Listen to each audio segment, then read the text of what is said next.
With 8 years of real estate experience and deep roots in Alliance, Heather Prince is more than just your local realtor. She's a proud graduate of Alliance High School and the University of Mount Union. She is also a lifelong supporter of her community. As a dedicated Homes for Heroes affiliate, Heather is honored to give back to those who serve. Teachers, healthcare professionals, firefighters, and EMTs, along with law enforcement who buy or sell a home with Heather, will receive a special reward check after closing. A heartfelt thank you for their service. Local, loyal, here for our heroes. Thinking of making a move? Contact Heather today. Heather Prince with Howard Hanna Real Estate Services, your hometown real estate experts. At Sports Zone, our state-of-the-art indoor facility features 2 batting cages equipped with pitching machines and Rapsodo technology, giving athletes the tools they need to elevate their game. We also have indoor soccer fields perfect for sports practices, leagues, private training sessions, and birthday parties. When it's time to take things outside, enjoy our 2 turf baseball fields complete with outdoor batting cages and bullpens. Whether you're training, competing, or just looking to get better every day, Sports Zone is the place to do it. Go to our website at sportszone.statstack.io or contact us at 412-313-4295 to rent out our facilities today. Welcome to Sports Zone, your premier destination for year-round training and competition. Big news for your foot, ankle, and leg health. The Lower Extremity Specialty Alliance, formerly the Alliance and Salem Foot and Ankle Clinics, has grown to serve you better. We have a new location in North Canton, plus 2 new podiatrists and a dedicated vascular physician. Get advanced, compassionate care closer to home. Call today to schedule your appointment at either of our convenient locations or visit us online at alliancefoothandankle.com.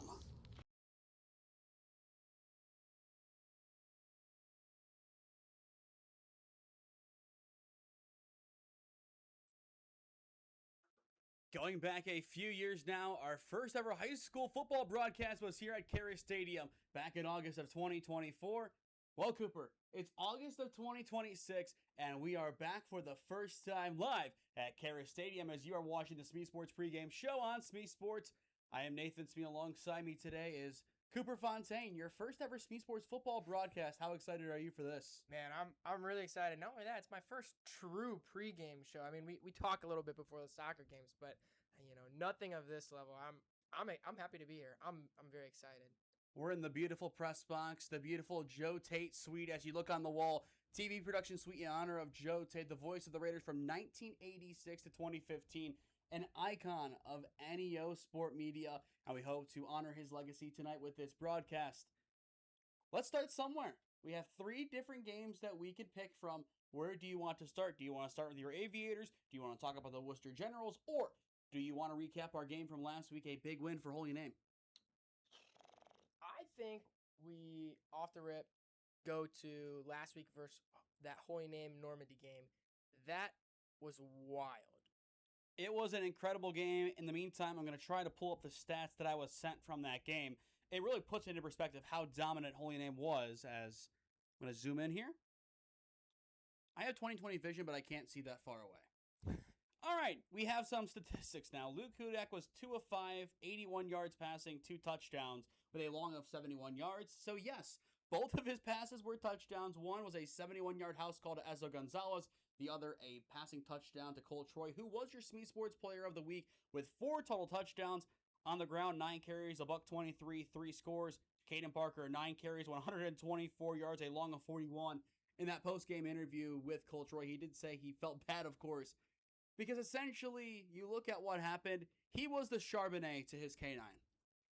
Yeah. Well, first of all, going to those passing stats, 2 of 5, 2 touchdowns, and 2 passes complete, over 80 yards passing. That's effectiveness right there. I mean, there's no other way to go around it. Like, that's incredible. And I know Luke is going to be upset with me for bringing up the 2 of 5 statistic, but it's okay. He's over at Gilmore Academy getting ready to go to take on the Lancers, but it was a great performance for him. He rushed for 101 yards, including a 94-yard house call. But yet, we haven't mentioned the most impactful and impressive statistic. On back-to-back-to-back plays from scrimmage, Holy Name scored a touchdown. 94-yard rushing touchdown, 71-yard passing touchdown, 63-yard rushing touchdown on back-to-back-to-back plays from scrimmage as well. Tom Bianco recovered a muffed kickoff and blocked a punt. It was an outstanding first half as Luke Hudak really didn't do anything past the first half. And as well, the 205 is deceiving. 2 other passing plays were ruled dead because of penalties. So, and I'm going to say this, if my math is correct, which it often isn't, that's 3 straight plays, 3 straight touchdowns, over 200 yards. It should be. Let's do the math real quick here just to make sure we have the right numbers. 90-70. 94 plus 71 plus 63 takes you to 228 yards. In 3 plays. Yes. That's ridiculous. And the total offense was 447 yards. So that was almost exactly half of the entire offensive yardage in 3 plays. It was outstanding. It was unbelievable. And I think what I said before the third one was, surely they don't do it again. And then Colt Droy goes right up the A-gap, and he is past midfield like he has nothing to lose. It was outstanding. I'm impressed with Holy Name. They play Smash Mouth football. Danny Day got his first win as the head coach. That was my old position coach when I played at Holy Name, so I couldn't be prouder of him and happier for him. Now tonight, we'll talk about that game in a few moments. You saw the illness with Springfield and Walsh. That was the initial Spectrum 1 game of the week. Holy Name and Gilmore is the replacement. Never in my time covering Holy Name besides the playoffs did Spectrum do one of our games, so that is a big, monumental moment for Holy Name, especially if they get that win. You're on the national map, essentially, because, again, I get it's just Ohio. I say national because if you ask people, we're top 5, if not top 3 in high school football as a state. Oh, I mean, absolutely. Ohio is absolutely stacked. But I have to say, that Walsh Jesuit and Springfield, that whole debacle is, I mean, there's just so much clowning going on. I've been seeing on Instagram, NEO School Memes is, they're having a field day with that one. It's pretty brutal. It's essentially you have a big algebra test on Friday. Thursday night, the cough comes in. Friday, the 101-degree fever. And you call off school. That's kind of what people are saying about that game. Because as well, Drew Passer tweeted something along the lines of Springfield hasn't lost a game by, I think, 30-plus. Or hasn't allowed 30-plus in a game in almost 11 years to the date. And then they canceled 2 hours later. Yeah, I don't know, man. It was just funny seeing all the discourse on social media. I don't think we are at liberty to comment on the situation there at all. Yeah, no, I'm completely unbiased. I'm not making any comments on anything. Absolutely. But should we go to your bias, that being the Alliance Aviators? You know, we might have to. Where do you want to start with that one? I think there's a lot of places that we could go with it, but I'll say, let's address the elephant in the room. 0 points against Northwest. That is the exact opposite of the offense that we saw last year, which, I mean, the firepower supplied by J.R. Jackson, Tajay Nicholson, Cam Burton, Jaron Blair. The list literally could go on and on just because last year there were so many seniors and so many spectacular players. You lose a lot of them. And you have basically a whole new starting lineup, a whole new offense that needs to mesh together. And it just was not a good look. It was not a good game against Northwest. And Northwest is a good team. So it really did not help us in that regard. But hopefully, looking to kind of figure things out. I know that Coach Goodman was running a lot of double running back sets with Trevin Wilkes and Joe Sykes in the backfield. And I think they're going to try to stray away from that a little bit and try to get the passing game going more because Caden Sanders is definitely more of a pocket passer rather than a dual threat quarterback like Jared Jackson. And so I think they're going to try to get the passing game going and try to get the offense more in rhythm. But it's going to be a good game and another big test for them in this one against Wooster. I do have a bad omen for you, though, Cooper, that you're not going to like. The last time Alliance was shut out in a football game, when do you think that was? Oh, man. Is this in the Goodman era, or is this... It is in the Goodman era. Okay. It's in recent memory. It's during your high school career.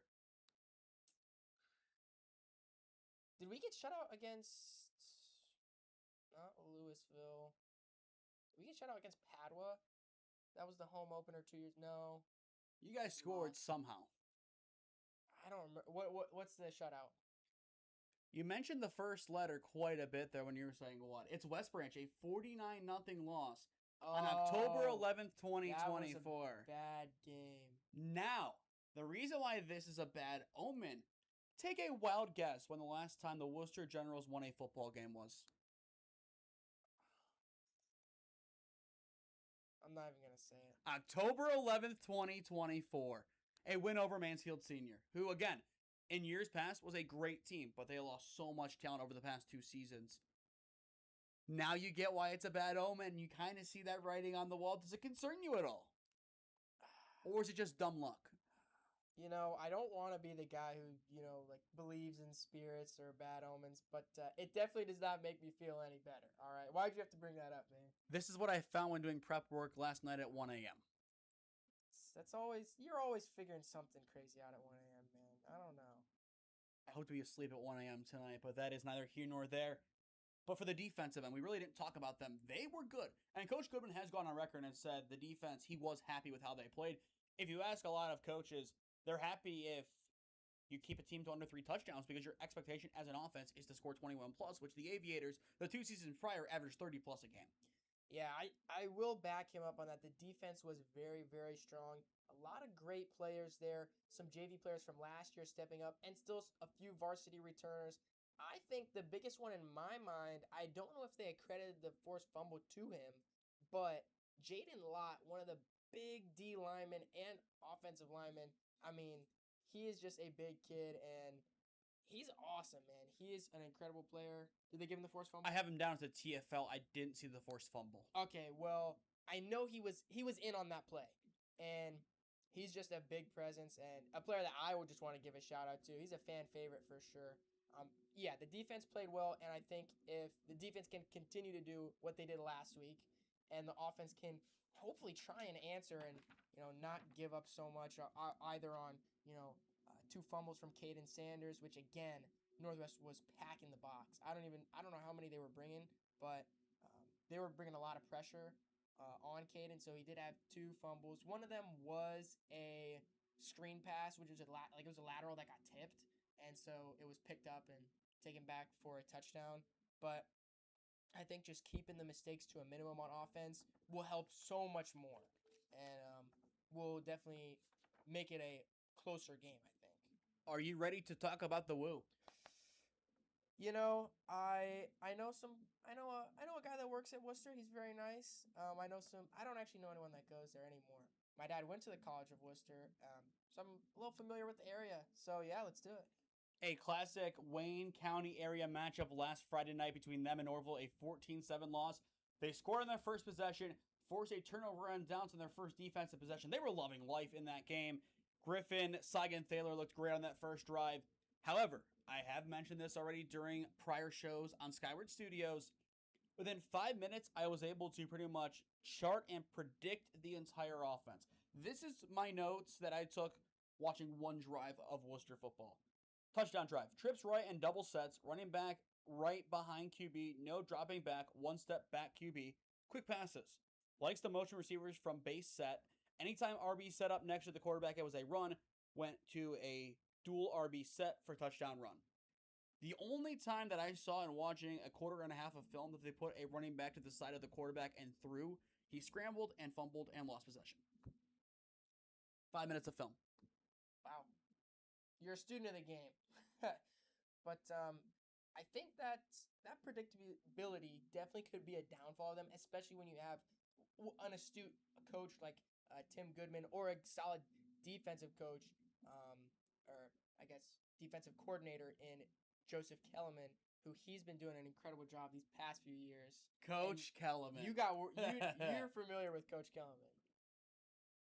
Talk about a coach that I loved having, and his dad was just as good, if not better. I remember the one time I had his dad as a baseball coach. I think I didn't end up playing that season. That was my sophomore year. He comes up to me during open cages the one day, and he's like, "Do you know how many baseballs Joey Votto can hold in one hand," or something like that? Older Kellerman was great. Young Kellerman, as we kind of called him, he was excellent too. I'm glad that he's found a good role with his Alliance team. He was a great admissions guy back when I was at Holy Name, a great strength and conditioning coach all the way around, a guy that you want to have around, and I'm glad that you guys love him as much as we did back at Holy Name, as I'm sure, of course, we're not in the building, but they miss him up there still. Yeah, I mean, he's great to have. He's a strength coach here at Alliance as well. He, at one point, was teaching health at the middle school, and then once Coach Lambden moved up to become a principal, then Coach Kellerman slid in and became the strength coach. He's been in the DC here, I think, for as long as he's been here. He's been working with Coach Goodman, who came in to replace Coach Whiting. I don't even know what year that was. This is his 6th season, I believe. So 2020 then, right after the pandemic. But, yeah, I mean, Coach Kellerman does a great job with the defense here. Yeah, just awesome to see. I'm glad you guys love him at Holy Name because we love him here as well. He's awesome, man. Big shout out to Coach Kell. Exactly. And you know what the unique thing about him is? Do you know his college background? Yeah, he went to Mount, right? He played baseball at Mount. Yeah. I did know that. He is a do-it-all coach all the way around. I'm glad you guys love him as much as we did at Holy Name. But when we return, it's time to dive deeper into these teams. New quarterback for Alliance. Can they figure it out? As for Wooster, can they get the juices flowing as their head coach makes his return to Alliance High School? A son of the school district, so to speak, graduating in 2006. As we are just going to fade from here as our main camera is blue. Time locally is 5:45 as you are watching the SmeeSports Pregame Show on SmeeSports. With 8 years of real estate experience and deep roots in Alliance, Heather Prince is more than just your local realtor. She's a proud graduate of Alliance High School and the University of Mount Union. She is also a lifelong supporter of her community. As a dedicated Homes for Heroes affiliate, Heather is honored to give back to those who serve. Teachers, healthcare professionals, firefighters, and EMTs, along with law enforcement who buy or sell a home with Heather, will receive a special reward check after closing. A heartfelt thank you for their service. Local, loyal, here for our heroes. Thinking of making a move? Contact Heather today. Heather Prince with Howard Hanna Real Estate Services, your hometown real estate experts. At Sports Zone, our state-of-the-art indoor facility features 2 batting cages equipped with pitching machines and Rapsodo technology, giving athletes the tools they need to elevate their game. We also have indoor soccer fields perfect for sports practices, leagues, private training sessions, and birthday parties. When it's time to take things outside, enjoy our 2 turf baseball fields complete with outdoor batting cages and bullpens.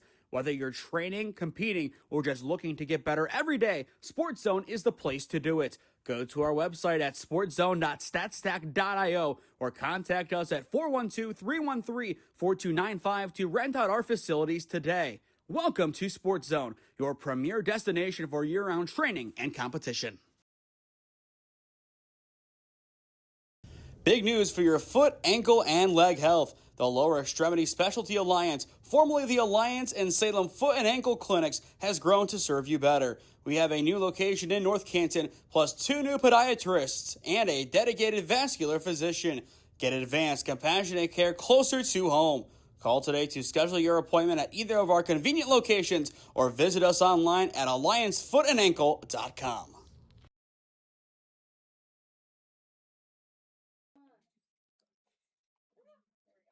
Well, welcome back to Kehres Stadium in Alliance. Time locally is 5:47 p.m. as you are watching the SmeeSports Pregame Show on SmeeSports. I am Nathan Smee. Alongside me today, Cooper Fontaine. Are you ready to get into the nitty-gritty of both teams? You know, let's give it a go, man. Let's give it a go. I think I'll give it a try. All right. Who do you want to start with, Alliance or Wooster? I'll give you some creative control. Oh, man, my first game, you're giving me creative control. Let's do it. Don't get used to it. Let's start with Wooster. All right, let's do it. We already mentioned it. A son of the district in Ray Leak. Class of 06 at Alliance. Graduated from Mount Union. This is a homecoming game for him. I don't think he has, in his time coaching, come back here to coach, as he was at Delton and also had some other stints at Cambridge and Mapleton. So this is a big night for Ray Leak. It's also the night memorizing / memorializing the class of 96, which was 10 years before him. How do you think that figures into his mindset tonight? And I'm sure as a model pro, he knows how to deal with that pressure. I think for him, and it's just tough because I do know like a lot of people who used to go to Alliance, went to Mount, and they come back after a long time, and they're just, I mean, it's a great place. I'm very proud to have been born in Alliance and grown up here all my life, and so I think for him, he'll be very happy to be back, and I think it'll just hype him up even more to be able to play his old high school team and be back in the stadium that he knew going to Mount. For those who don't know, Alliance has pretty much always used Kehres Stadium, and before it was named Kehres Stadium, Mount Union Stadium. I know social media does not allow you to tag Kehres Stadium; it must be Mount Union Stadium. Even before that, I don't remember what the name of the stadium was, but like we in the 1920s and 30s, we still played here. Like it's even before it was Mount Union Stadium, and it was either Mount Union College. Like it goes way back, which is just so awesome. The history. And the MUC branding was still in effect in the 90s. I think if you go back on the far wall by the WRMU booth, you'll see Mount Union College winning a Stag Bowl, not the University of Mount Union. Yeah, and that's why they got Mukaw. Is because it's MUC and it's a macaw like a bird, but it's also like Mount Union College. It's pretty funny. You gotta love macaw. I mean, on a game day, driving around in the golf cart, causing chaos, pretending to flash the fans, which has happened before. It's an interesting experience down on the sideline, believe me. You don't know what to think of it when you see it, but macaw is just a legend, and MUC, a big part of this university's storied history. But back to Wooster, Coach Leak, 0-11 so far in his tenure, but you go back to his one-year stint at Delton. He had to replace what I would say is a local legend. Do you know who he replaced at Delton? I have no idea. Current Tulsa head coach Brock Dial. Yeah. And Brock Dial, he had a lot of success at Delton. He was a model of consistency for them. Came in 10-4, a nice playoff run, and then went to Wooster as Wooster's old head coach went to the College of Wooster. So basically it was O'Neal for O'Neal. Yeah. And when you talk about Mukaw, the College of Wooster, you said Mukaw, it flashed some people. That was an incident. That kind of reminded me of the College of Wooster. You know, the band wears kilts, right? And the drum major, of course, also wears a kilt, and they stand up on the podium and they direct the band. Well, this is a story from way back in the day when my dad went to the College of Wooster, which was a very long time ago. I will tell you. And so, you know, the drum major's directing, and when you have kilts, you can go natural. I'm not going to explain what that means, but it's a thing. I think you did. People do it, right? And so, potentially the drum major was wearing the kilt this way, and maybe the mascot thought it would be fun to go behind the drum major and push up his kilt. And he did. And it was chaos. And that just kind of reminded me of that. We're talking about, the College of Wooster, Wooster High School, mascots, flashing people, crazy things. This is what happens during a SmeeSports pregame, guys. Off-topic rants, but still kind of on topic, though. We can lose the idea of Bryce, but not the idea completely. We can lose him to an extent, but he's back. I'm replacing Bryce in DC right now with the rants. DC talking about Chick-fil-A. I know that's an infamous one, but I'm here now. It's only taken a show and a half to lose the plot. Oh, yeah, something like that. I think we also lost the plot during soccer during the SmeeSports assist. Oh yeah, that was a good one too. That was funny. But back to Wooster to bring this full circle, because somehow in some way we got to some interesting conversation points that are nowhere near this Google Doc. Yeah, I gotta remember, this is not a comedy show. This is a sports pregame show. Is that the next show on Skyward Studios? Oh, I don't Stand know. Up Hour with Cooper Fontaine? We might have to try something like that. I will have Rotten Tomatoes ready to go for you. Don't worry. No. But we've already talked about Wooster. I was able to chart their offense in 5 minutes. Is it too predictable? And if so, how do you get away from that? I think it's maybe for other teams, that predictability will be more of something that they take advantage of, just because Alliance is a rebuilding program and they are trying to get back to where they were last year. I don't think the predictability of Worcester's offense will be as well, and that's tough just because Alliance's defense is so good. I think it could be something that they capitalize off of, but I don't think it will be the difference maker. Let's go to the Aviators. New quarterback with a lot of new weapons. You look at that attack from last year. Jaron Blair, plenty of yards. Tajay, plenty of yards. KB, plenty of yards. Ravon, plenty of rushing yards. J.R. Jackson, excellent season. Best player in Stark County for 2 sports. All gone. It's a whole new cast of characters with the exception of Cash Brisker, who is going to have to be KB's replacement in 2 sports, but do more than KB did. Yeah. Combined across 3 sports. It's crazy, man. Cash is definitely, I would say, the leader of this team. He's stepping up in a big way, and I was talking to him today in class, and they got some new plays in the playbook, and Cash's name is on them, and it's gonna be good. Him and Caden are the focal point of this offense. I think that to succeed, they have to play through both of them. I would say they're the best 2 athletes on the team, and I think those 2 are going to be the ones to step up and do what it takes to get the dub today. Do we dare say the offensive keys belong to Cash Brisker? I think they do.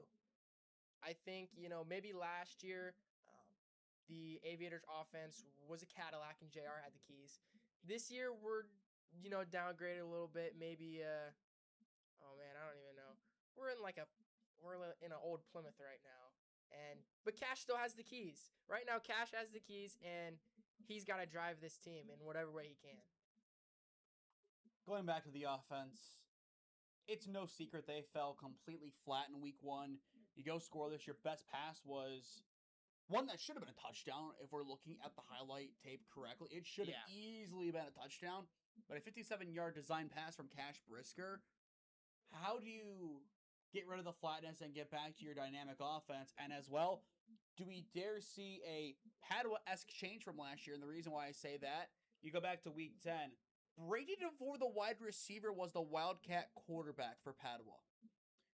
Does Alliance at some point say, at least for a good amount of a game, that they're going to try and do that and see if they can catch a team off guard? So listen, I don't want to leak the Aviators playbook, but when I said that they had a play with Cash's name on it, let's just say it's called Wild Cash. Not Wildcat, Wild Cash. I'll let your imagination do the rest with that, but I have all the information I need. That's what I was talking to, Coach Long, who used to coach basketball. I'm in his history of sports class. We're talking, game day, and Cash is like, "Hey, Coach Goodman just got me a new play. It's called Wild Cash." And we're like, "Wild Cash?" He goes, "Yeah." He was like, "You'd never guess what play call it is." And we're like, "All right." So it's in the playbook for sure. That is a possibility. You're spot on with that. You got the telepathic skills. And the thing is, with the exception of touchdowns, which of course doesn't matter, it somewhat worked for Padua. They were up 3-0 in Holy Name at the half. On the road at Brooklyn, a site that they had a historically heartbreaking loss at 5 years prior. So it's possible that this Wildcat dual quarterback thing could work. But again, I think you go to the pocket passing as much as you can. But say it's 24-20 with 2 minutes on the clock. You got to pull something out of your sleeve. The camera pans to Troy. He's going to do a little singing and High School Musical. It's going to be one of those plays, basically. Yeah. We're just going to zoom in on him. He's going to throw the touchdown. They're all going to sing, "We're all in this together." Yeah, you're going to hear, Cash throws it, "We're breaking free." And then it goes soaring through, and I think something like that's going to happen. If this actually happens, we're going to see this edited tonight, aren't we? No, absolutely. That's getting clipped and put all over social media. We're putting the music over it for sure. Media is a good place. Sometimes it's a bad place. I don't know if that's a proper use of it, but we'll see. Well, we'll have to find out about that. Now, again, I hate to bring up this term whenever we have to outside of the playoffs, but I think it's worth noting. Is tonight, for the Alliance Aviators, a must-win football game? And the reason why I am asking, their next 2 games they are projected to lose. By multiple scores as well. Oof, man. I don't want to say it's a must-win game, but if they win this, I think it's a completely different trajectory for them, both mentally and, just the confidence. If you can win the game and get at 500, that's way different than being 0-2 with a loss to a team that hasn't won in 2 years. It's tough. And as well, those games coming up will be Streetsboro and Salem, Salem tonight. We'll talk about them in a few moments. They have a tough matchup. They have the Canfield Cardinals trying to get their first win of the season. That is a tough game for them. And, props to Salem. they've been good over the past few years. I'm not gonna lie. We've had a few close games with them for sure. The Brady White touchdown in 24. That was an outstanding play. Yeah, you're giving me flashbacks to. I was there Brady for that White one. Football. Yeah, With Q92. You're giving me flashbacks to Brady White football back in the day, man. I say back in the day, that was 2 years ago. Are you unk now? Sometimes I do feel like it. Like I'm talking, like some of these freshmen, I'm talking to them, and I'm like trying to reference something that happened, like even just like basketball. I'm like, You're almost at the point where you're gonna mention Mike Schott as somebody that you know personally. I don't personally know Mike Schott, but I do remember when he came out at that McKinley game and fixed the scoreboard. But like I always go back, and I don't know if you know him, but I actually did just see him the other day. Have I mentioned Deuce Johnson on here before? Many times. Okay. Like, I was trying to talk to someone. They were like, oh, man, we're just so trash at football. I was like, dude, historically, we've had great teams and great players. And they're like, oh, like who? J.R. Jackson? Everyone goes to J.R. Jackson. I was like, Brendan Zurbrugg. I was going to say, you have to go to Zurbrugg. I was like, Zurb committed to Oklahoma. Also had some verbal commitments to some other schools. But, like, Oklahoma, Utah. Now he's back at Walsh. But still, at the end of the day, that's a D1 level player right there. And then my mind always goes back to Deuce Johnson. 462 yards in one game on the ground. That is insane. That's a Stark County record. It's outstanding. And that was against Salem, too, now that my mind comes to it. Writing on the wall potentially for this season. But speaking of records, do you know what I like most about the SmeeSports Pregame Show, Cooper? When we make our predictions and it is the predictions. Oh, right. A lot of fun things coming up when we return. We will toss it down to the field. Wooster, they're on the field. They're getting ready to go. As for Alliance, it looks like their kicking unit is out. We'll talk about their kicker as well when we return. Ooh. A familiar face is going to be kicking. Time locally is 6 o'clock. Our overhead camera is gone once again as there's the replay graphic. It's back for now. Again, it's being controlled downstairs, but you are watching the SmeeSports Pregame Show on SmeeSports in partnership with Skyward Studios.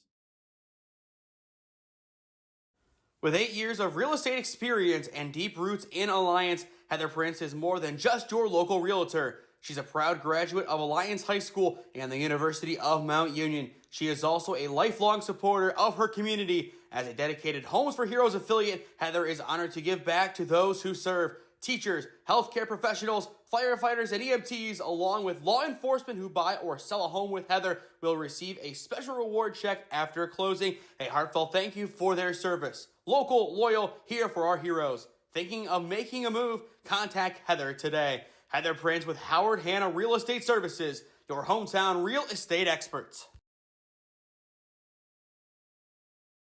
At Sports Zone, our state-of-the-art indoor facility features 2 batting cages equipped with pitching machines and Rapsodo technology, giving athletes the tools they need to elevate their game. We also have indoor soccer fields perfect for sports practices, leagues, private training sessions, and birthday parties. When it's time to take things outside, enjoy our 2 turf baseball fields complete with outdoor batting cages and bullpens. Whether you're training, competing, or just looking to get better every day, Sports Zone is the place to do it. Go to our website at sportszone.statstack.io or contact us at 412-313-4295 to rent out our facilities today. Welcome to Sports Zone, your premier destination for year-round training and competition. Big news for your foot, ankle, and leg health. The Lower Extremity Specialty Alliance, formerly the Alliance and Salem Foot and Ankle Clinics, has grown to serve you better. We have a new location in North Canton, plus 2 new podiatrists and a dedicated vascular physician. Get advanced, compassionate care closer to home. Call today to schedule your appointment at either of our convenient locations or visit us online at alliancefoothandankle.com.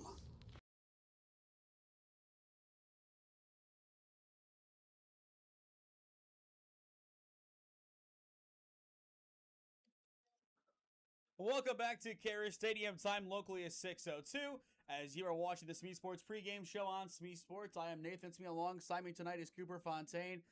Predictions. Oh, buddy. Gotta love it. It's my first time doing it live. Should we go with the standings first? Yeah, that might. I have 3 that are undecided right now. So hit me with some standings, and I'll kind of decide how risky I need to play. And I will say, I am not going to allow you to make a pick until everything is selected on there. I'm not saying Okay. what anybody else picked until you're all done. All right. We're not letting you cheat this way, Cooper. I know you're new no, around no, here, no. but we're not letting you cheat the system. I'm not a cheat. Hey, if I'm wrong, I'm wrong. I'm not. High school basketball is more my thing. I don't know as much about football. Same might be able to be said about Cam. He's in last place. Tied 6. 7 and 8 records. Same with the fan vote. It's funny because you have 2 people tied for first, 3 tied for third, and 2 tied for 6. So the fans and Cam are 7 and 8. In third place, it's Gabe technically in third by himself because he is the defending champion, followed by me, and then you since I'm the returner and you're not. Yep, fair enough. And then you go to the top of the standings at 11 and 4. Okay, I didn't say it. 10 and 5. We're all 10 and 5 in the third place spot. But then Dom Wrench, 11 and 4. Same thing with our special guest last week, Mr. Unco. However, the special guest baton has been tossed over to Matt Toth, UMU student assistant for football.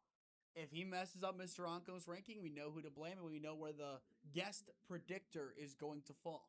We know why. Yeah, I mean, it's kind of a process of elimination there. Like, it's pretty simple. Do you want to start? Are you ready to go? Do you make your predictions? I think when we get down to the 3 that I don't have, I'll go do them then. I'll go first, so I'm not cheating. But I'll start it off. Our first game is Grand Valley versus Southeast. Who do you got? I have Southeast winning that one. I do not. I have Grand Valley. Going over to the fan votes. This is where the back and forth really kicks into high gear. They're going with Southeast with a 58% fan vote. Then I believe Cam has the document built so we can just go in there and see who everybody else has picked, which would be awesome. Let's see. Week 2. Yes, he has everything in there. That's beautiful. Cam went with Southeast, Dom went with Grand Valley, and Gabe also went with Southeast. That's awesome.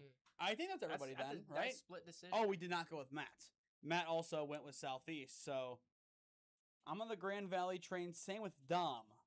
So an interesting one. No lone wolf to begin.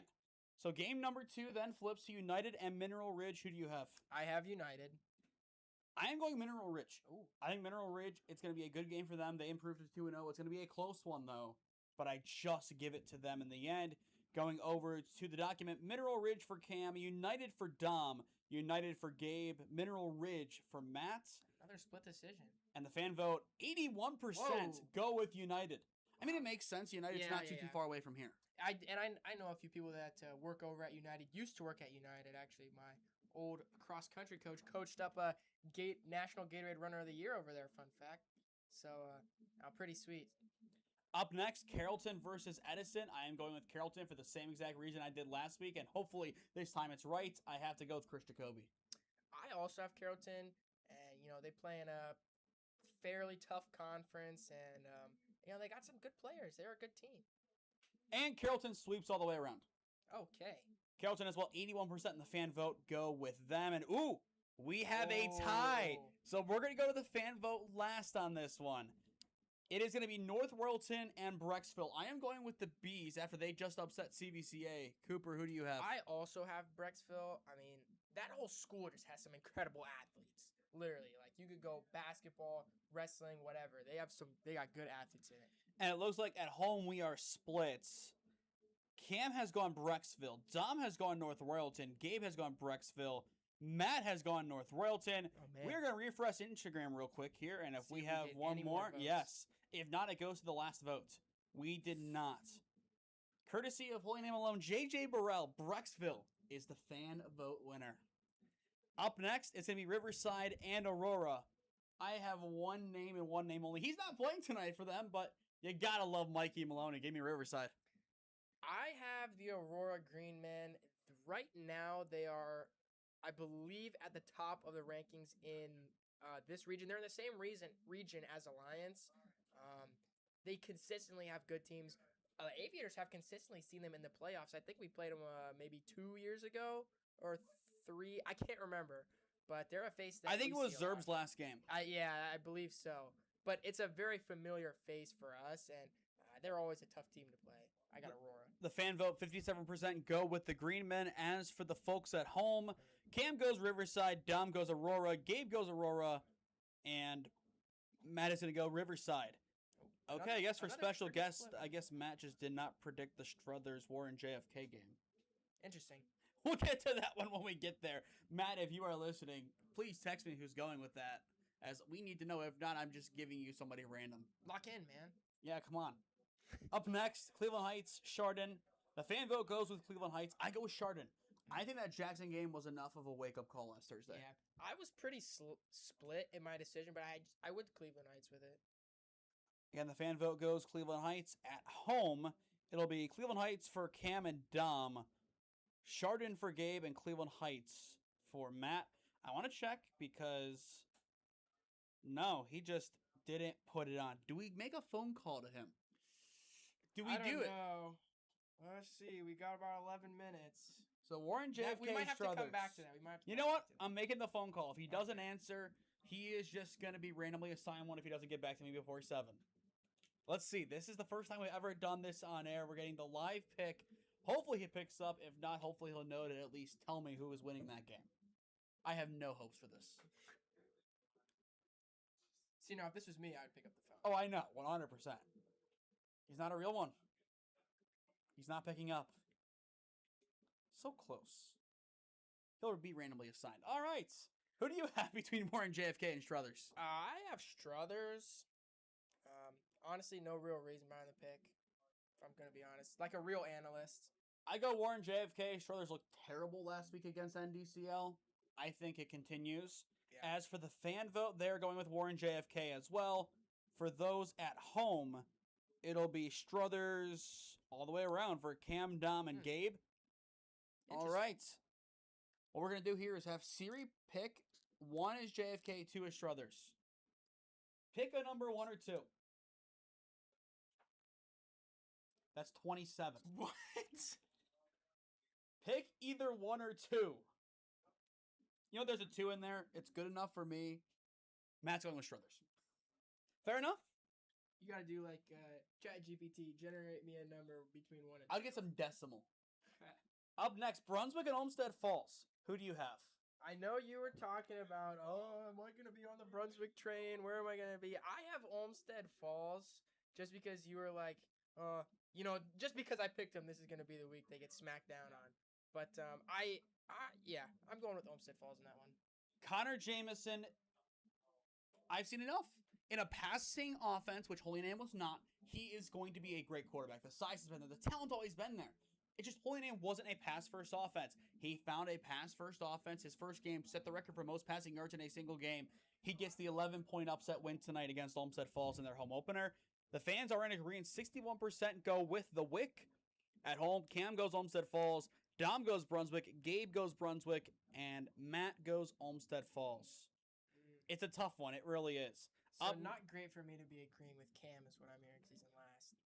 I would be in agreement with that one. I am fairly certain on that. I need to lock in with football, man. That's not my forte. Up next, Indian Creek and East Liverpool. Stop. I haven't picked this one yet. Stop. Nope, you got to pick. You're picking right now. Well, no, that's why I was stopping you before you read them. Okay. I got to make a choice. Oh, man. Back in the day, Alliance played Indian Creek. I don't even remember. 10, 9, 8. Give me the Potters. Give me the Potters. All right. Thank you for actually picking in a semi-timely fashion. I'm going Indian Creek. Great community at Indian Creek. I think they do enough to win tonight. As for the fan vote, it'll go to Indian Creek, 55% going with them. That's a close one. Then for the people picking at home, it'll be East Liverpool for Cam and Dom, Indian Creek for Gabe, and East Liverpool for Mr. Toth. Up next, it'll be Kent Roosevelt taking on Willoughby South. The fan vote is going with Kent Roosevelt, as am I. I don't even have that one on my... I didn't even write that on my paper.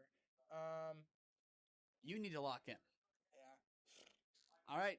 I'll give you a 10-second count. 10, 9, Give 8. me Kent Roosevelt. Okay, thank you. It's funny. You take all this time, but when you have that counter, you make the decision very quickly. That's how it works. Going to the people at home, it'll be Kent Roosevelt for Cam, Willoughby South for Dom, Willoughby South for Gabe, and Willoughby South for Matt. Up next, we get into some of the big games. Jackson and Hudson. The fan vote is going with Jackson. I'm going with the Explorers of Hudson. I have Hudson as well. They had a good game against Fitch last week. They're a really good team. Going to the fan vote again, Jackson. They've already decided that Stark County is superior to Summit, which we'll see if that one holds. At home, Cam has gone with Hudson. Dom has gone with Jackson. Gabe has gone with Hudson. And same thing with Matt in the battle of two schools that could be first names. Yeah. That's really tripping me out, though, when trying to read those off. I know kids named Hudson and named Jackson. Now, stop before we get to this one because I haven't picked it yet. Matt Toth calling me back. Matt's calling. Here we go. All right, Matt, you're on air. You failed to pick one of the games. You failed to pick Warren JFK or Struthers. Who is winning that game? Struthers. Okay, good. That's who you got randomly assigned. Thanks, Matt. Thank you. At least we somewhat guessed right with him. Yeah. All right. Next game, we're at Pickerington North versus St. Ignatius. Yes. I have St. Ignatius on that. All right. The fan vote is going with Pick North. Historically, for those who have watched me do pregame since the Holy Name broadcasting days, I love to pick against St. Ignatius. It's all that I do. A man can change. Give me Coach Kaufman to get his first win as Iggy's head coach. I just think it's going to be a good game that he does just enough in. Again, as we mentioned, the fan vote does go to Pick. Same with Cam. But Ignatius is the choice for Gabe. The fan votes, or not fan vote, special guest. And I don't think I mentioned Dom. He also went with Pick North. So Cam and Dom go with Pick North. Gabe and Matt go with St. Ignatius. Game 13. The Lancers and the Namers. Who do you have? I got the Little Davids. I mean, the Namers.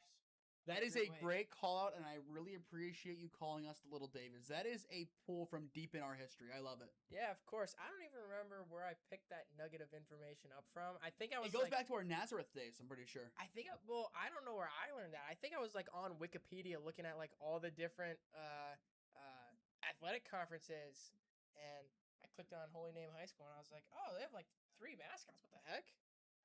Or 3 nicknames. Right? Namers, Green Wave, and Little Davids. I go with them tonight. Luke Kudek, a big night underneath the Friday night lights. Give me the Namers, and as I've told people, we're winning Division III. We're going undefeated, and we're lifting the state championship trophy in December. Heck yeah, man. We did make the Final Four a couple years ago. I do think, though, this is going to be a really good season. I will say that unbiasedly. I think the talent is there for that team. Holy Name, of course, will win the fan vote 61%. As for the people at home, it is a clean sweep for Gilmore from Dom, Gabe, and the special guest, Matt Toth. Oh. But, of course, Cam stays loyal to our alma mater dear. He goes with Holy Name, as he should. All right, 2 games left to go. One of the big ones tonight, Canfield and Salem. The fans are going with Canfield, as am I. I also have Canfield. I think Salem's good. I just don't think they're that good. That's a tough game for them. It is a complete sweep for Canfield. Now, I know if they somehow lose and Salem wins, Salem Barstool is going to be clipping this, and they are going to not let us live it down. Cooked.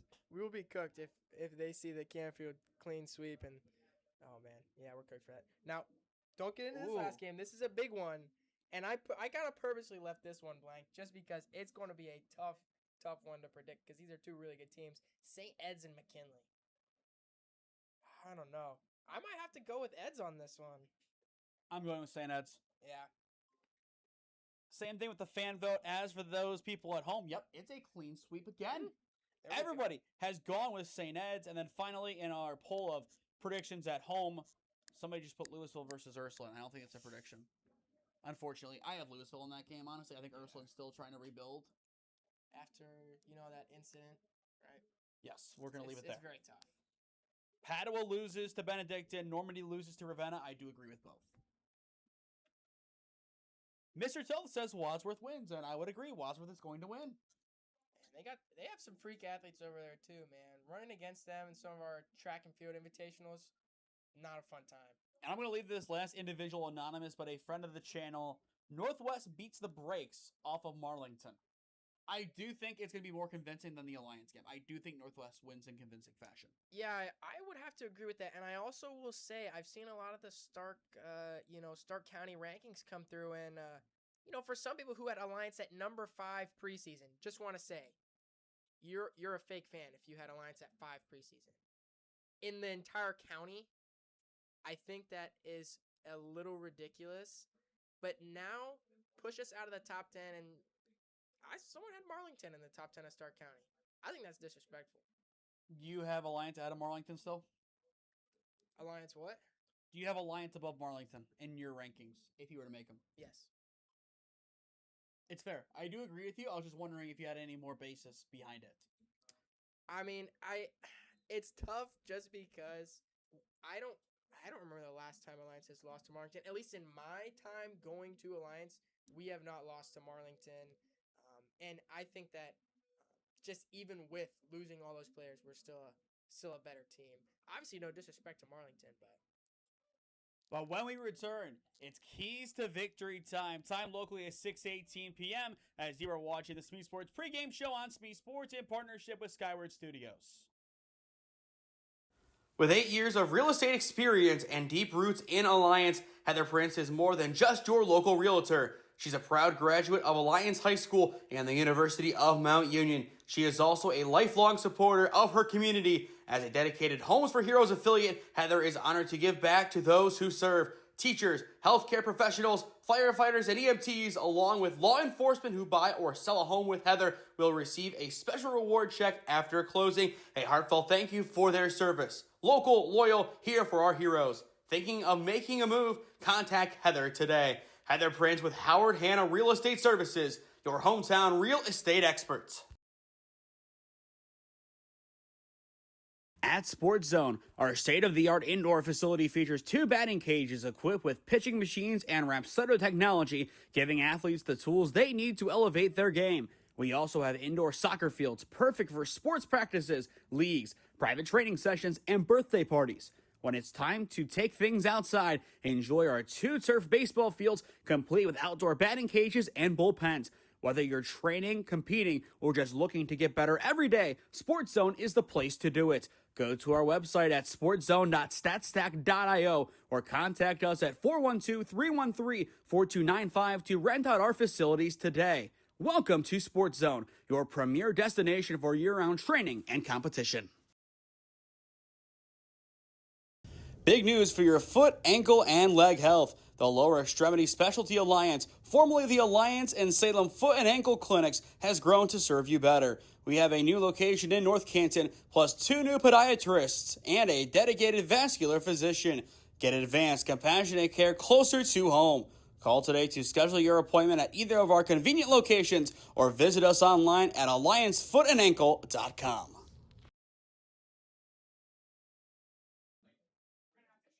Welcome back to Kehres Stadium on the campus of the University of Mount Union. Time locally is 6:20 as you are watching the SmeeSports Pregame Show on SmeeSports. I am Nathan, to be alongside me tonight, Cooper Fontaine. It's time to dot our I's and cross our T's for this pregame show as we go over our final segment, the keys to victory. I'll read off Alliances and then Wooster's, and then I'll toss it over to you if you have some different ones and to add your insight. But for Alliance, let the run game open up the passing game.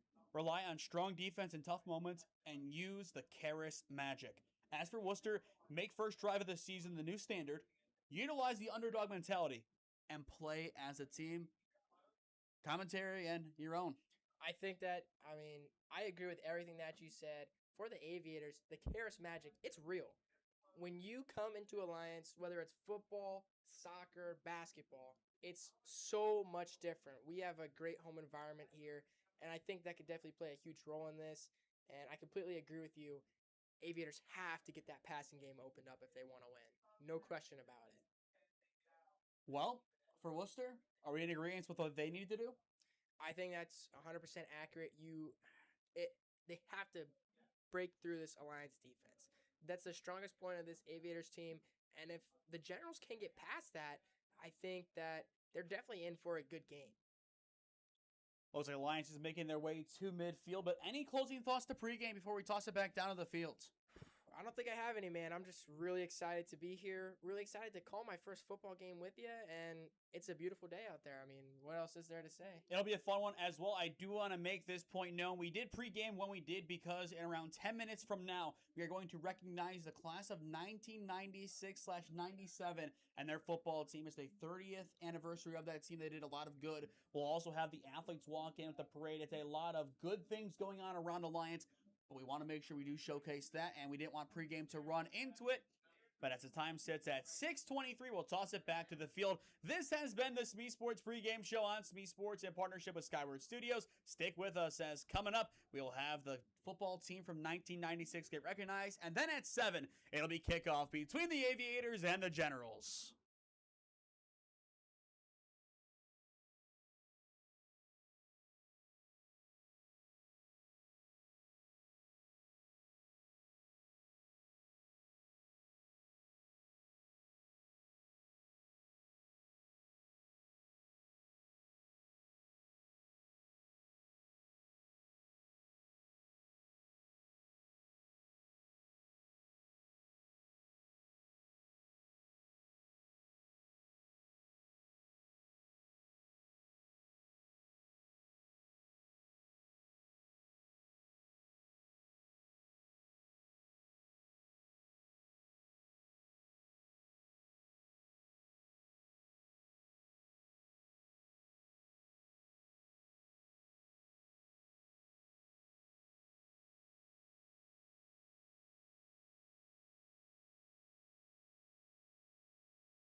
team, led by Senior Natalie Austin, Molly Brooks, and Bailey Young.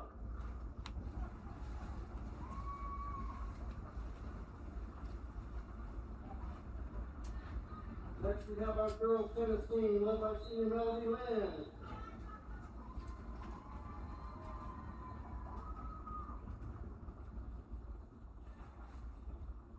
Next we have a volleyball team, led by Seniors Michaela Baker, Ashley Black, Brooklyn Gordon, Haley Ham, Ida Wooster, Zoe Finney, Billy White, and your 2026 Carnegie Degree, Gianna.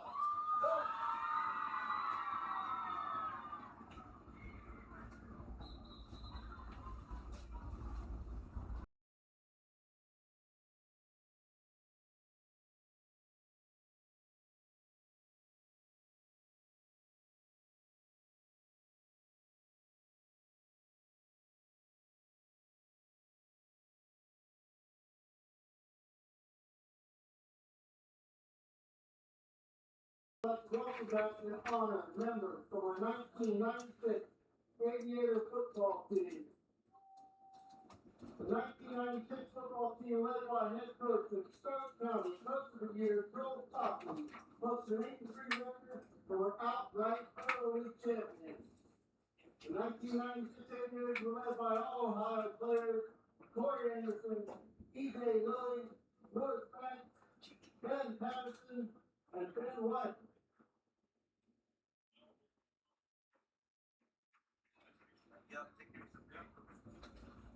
Representing the special team this evening, we have head coach Joel Cochran, assistants Jerry Hamilton and Gary King, Ryan Rashawn, Robert Lester, Ryan Danny, Rod Jones, Jason Johnson, Tony Courtney, Tom White, Dave King, Adam Strait, E.J. Lilly, Zachary McCray, Derek Bass, Gary King Jr. being represented by his son Lennon King, Tino Brisker, Harris Cameron, David Towns, Mark Miller, Louis Batman.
Ladies and gentlemen, the pride of the sky, the 2026 Alliance Aviators Marching Band.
Please rise for the presentation of the colors by members of the Vietnam Veterans of America, Thomas A. Antietam, Chapter 157, and remain standing as the AHS band performs the national anthem, followed by the Alliance High School alma mater.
With 8 years of real estate experience and deep roots in Alliance, Heather Prince is more than just your local realtor. She's a proud graduate of Alliance High School and the University of Mount Union. She is also a lifelong supporter of her community. As a dedicated Homes for Heroes affiliate, Heather is honored to give back to those who serve. Teachers, healthcare professionals, firefighters, and EMTs, along with law enforcement who buy or sell a home with Heather, will receive a special reward check after closing. A heartfelt thank you for their service. Local, loyal, here for our heroes. Thinking of making a move? Contact Heather today. Heather Prince with Howard Hanna Real Estate Services, your hometown real estate experts.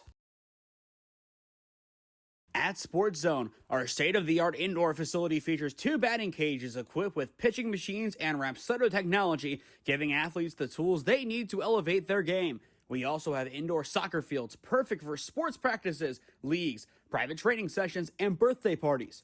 When it's time to take things outside, enjoy our 2 turf baseball fields complete with outdoor batting cages and bullpens. Whether you're training, competing, or just looking to get better every day, Sports Zone is the place to do it.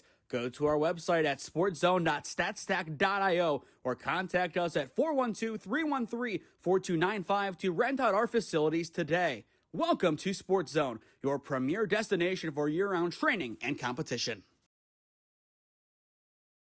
Big news for your foot, ankle, and leg health. The Lower Extremity Specialty Alliance, formerly the Alliance and Salem Foot and Ankle Clinics, has grown to serve you better. We have a new location in North Canton, plus 2 new podiatrists and a dedicated vascular physician. Get advanced, compassionate care closer to home. Call today to schedule your appointment at either of our convenient locations or visit us online at alliancefoothandankle.com.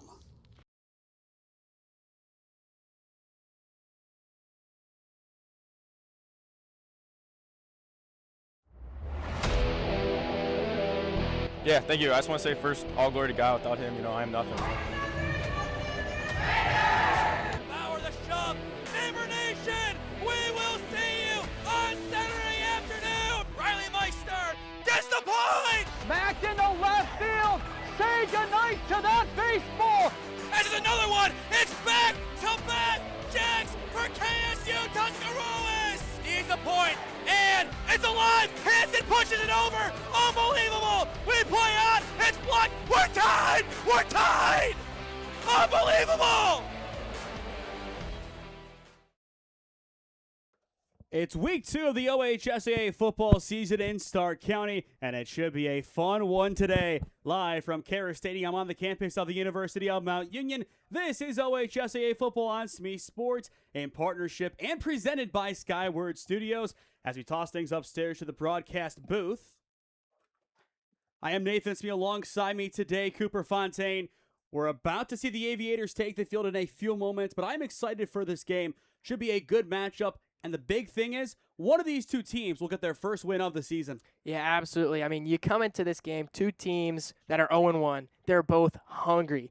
They want a win bad, and they're two good teams at that. Two teams that both have potential to get the dub today. The fans, I mean, they're ready to go, and I haven't even heard the band roll off yet into the fight song before they come through the tunnel. It's going to be exciting, no question about it. Now, the elephant in the room is the last time that Alliance played at home. That was back during the OHSAA tournament. A tough loss against Geneva.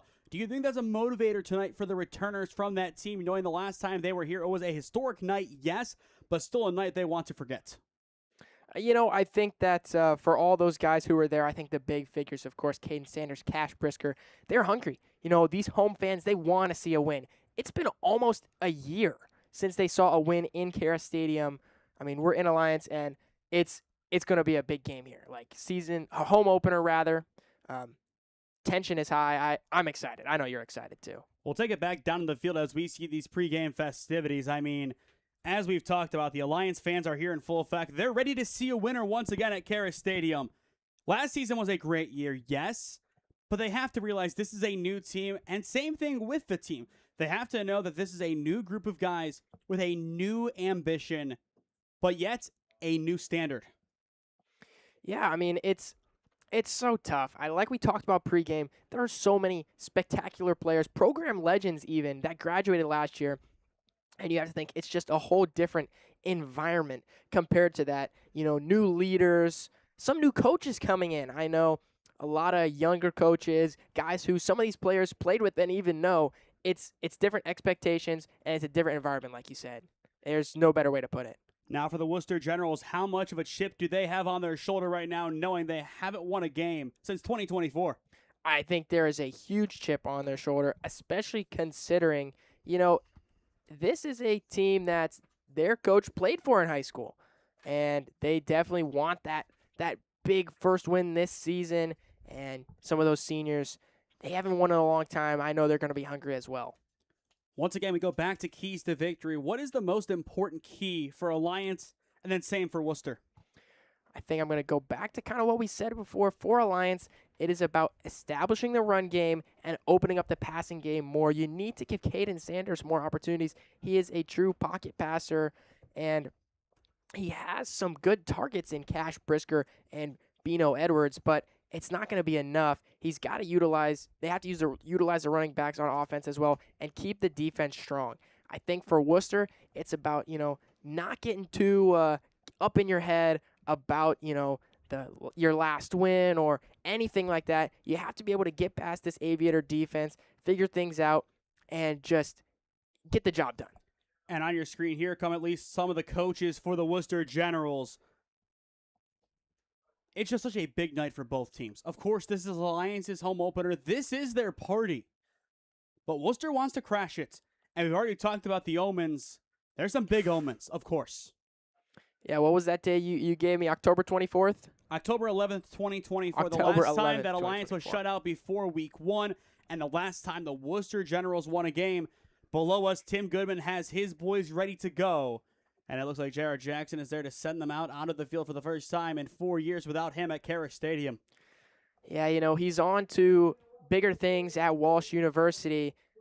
definitely a lot of promise there in that team. But I think both teams are just so hyped today. You can feel the pressure building right now. Of course it would be. You could feel the anticipation for this game. We've been anticipating them running onto the field for the first time since that fateful game. And here they come, your 2026 Alliance Aviators. Leading the charge there looks like Gavin Offill, one of the senior leaders on this team and one of the best linemen in the area. I mean, he's going to be a key piece in protecting Caden Sanders and, again, opening up the offense for the Aviators. Still waiting for Wooster to come onto the field, but that reception was a joyous one from the Aviator faithful as expected. I think the holdup is when you have a home game, generally the away team runs out first, and then the home team comes out afterwards. So I think that is kind of what took so long between those two events. But either way, it looks like Wooster's getting ready to come out. You hear the fight song playing, and the Generals are raring and ready to go. You go back to that first drive last week. Is that what you expect to see them do during their first offensive possession? It's hard to say, but I think that they will, and I think that they can do it. This is a good team. Despite, what the records say, this is a solid team, and I think they're going to come out guns a-blazing. And here come the Wooster Generals. They'll be led out by Owen Bailey, the junior, as he'll be the flag bearer tonight for the Wooster Generals. A lot on the line for them. A beautiful set of jerseys, though, I do have to say. Yeah, I think the whole branding of the school district actually is just really incredible. The script Woo, I mean, that's classic right there. And if they do score a touchdown tonight on our touchdown graphic, we will see the Woo at the top. Go Woo? It's just the Woo. Oh, got you. I changed it up a little bit. I like it. You have to get creative. We talked about it pregame. We didn't mention who it was. Kicking wise for Alliance, a new face doing the place kicking. Who is it?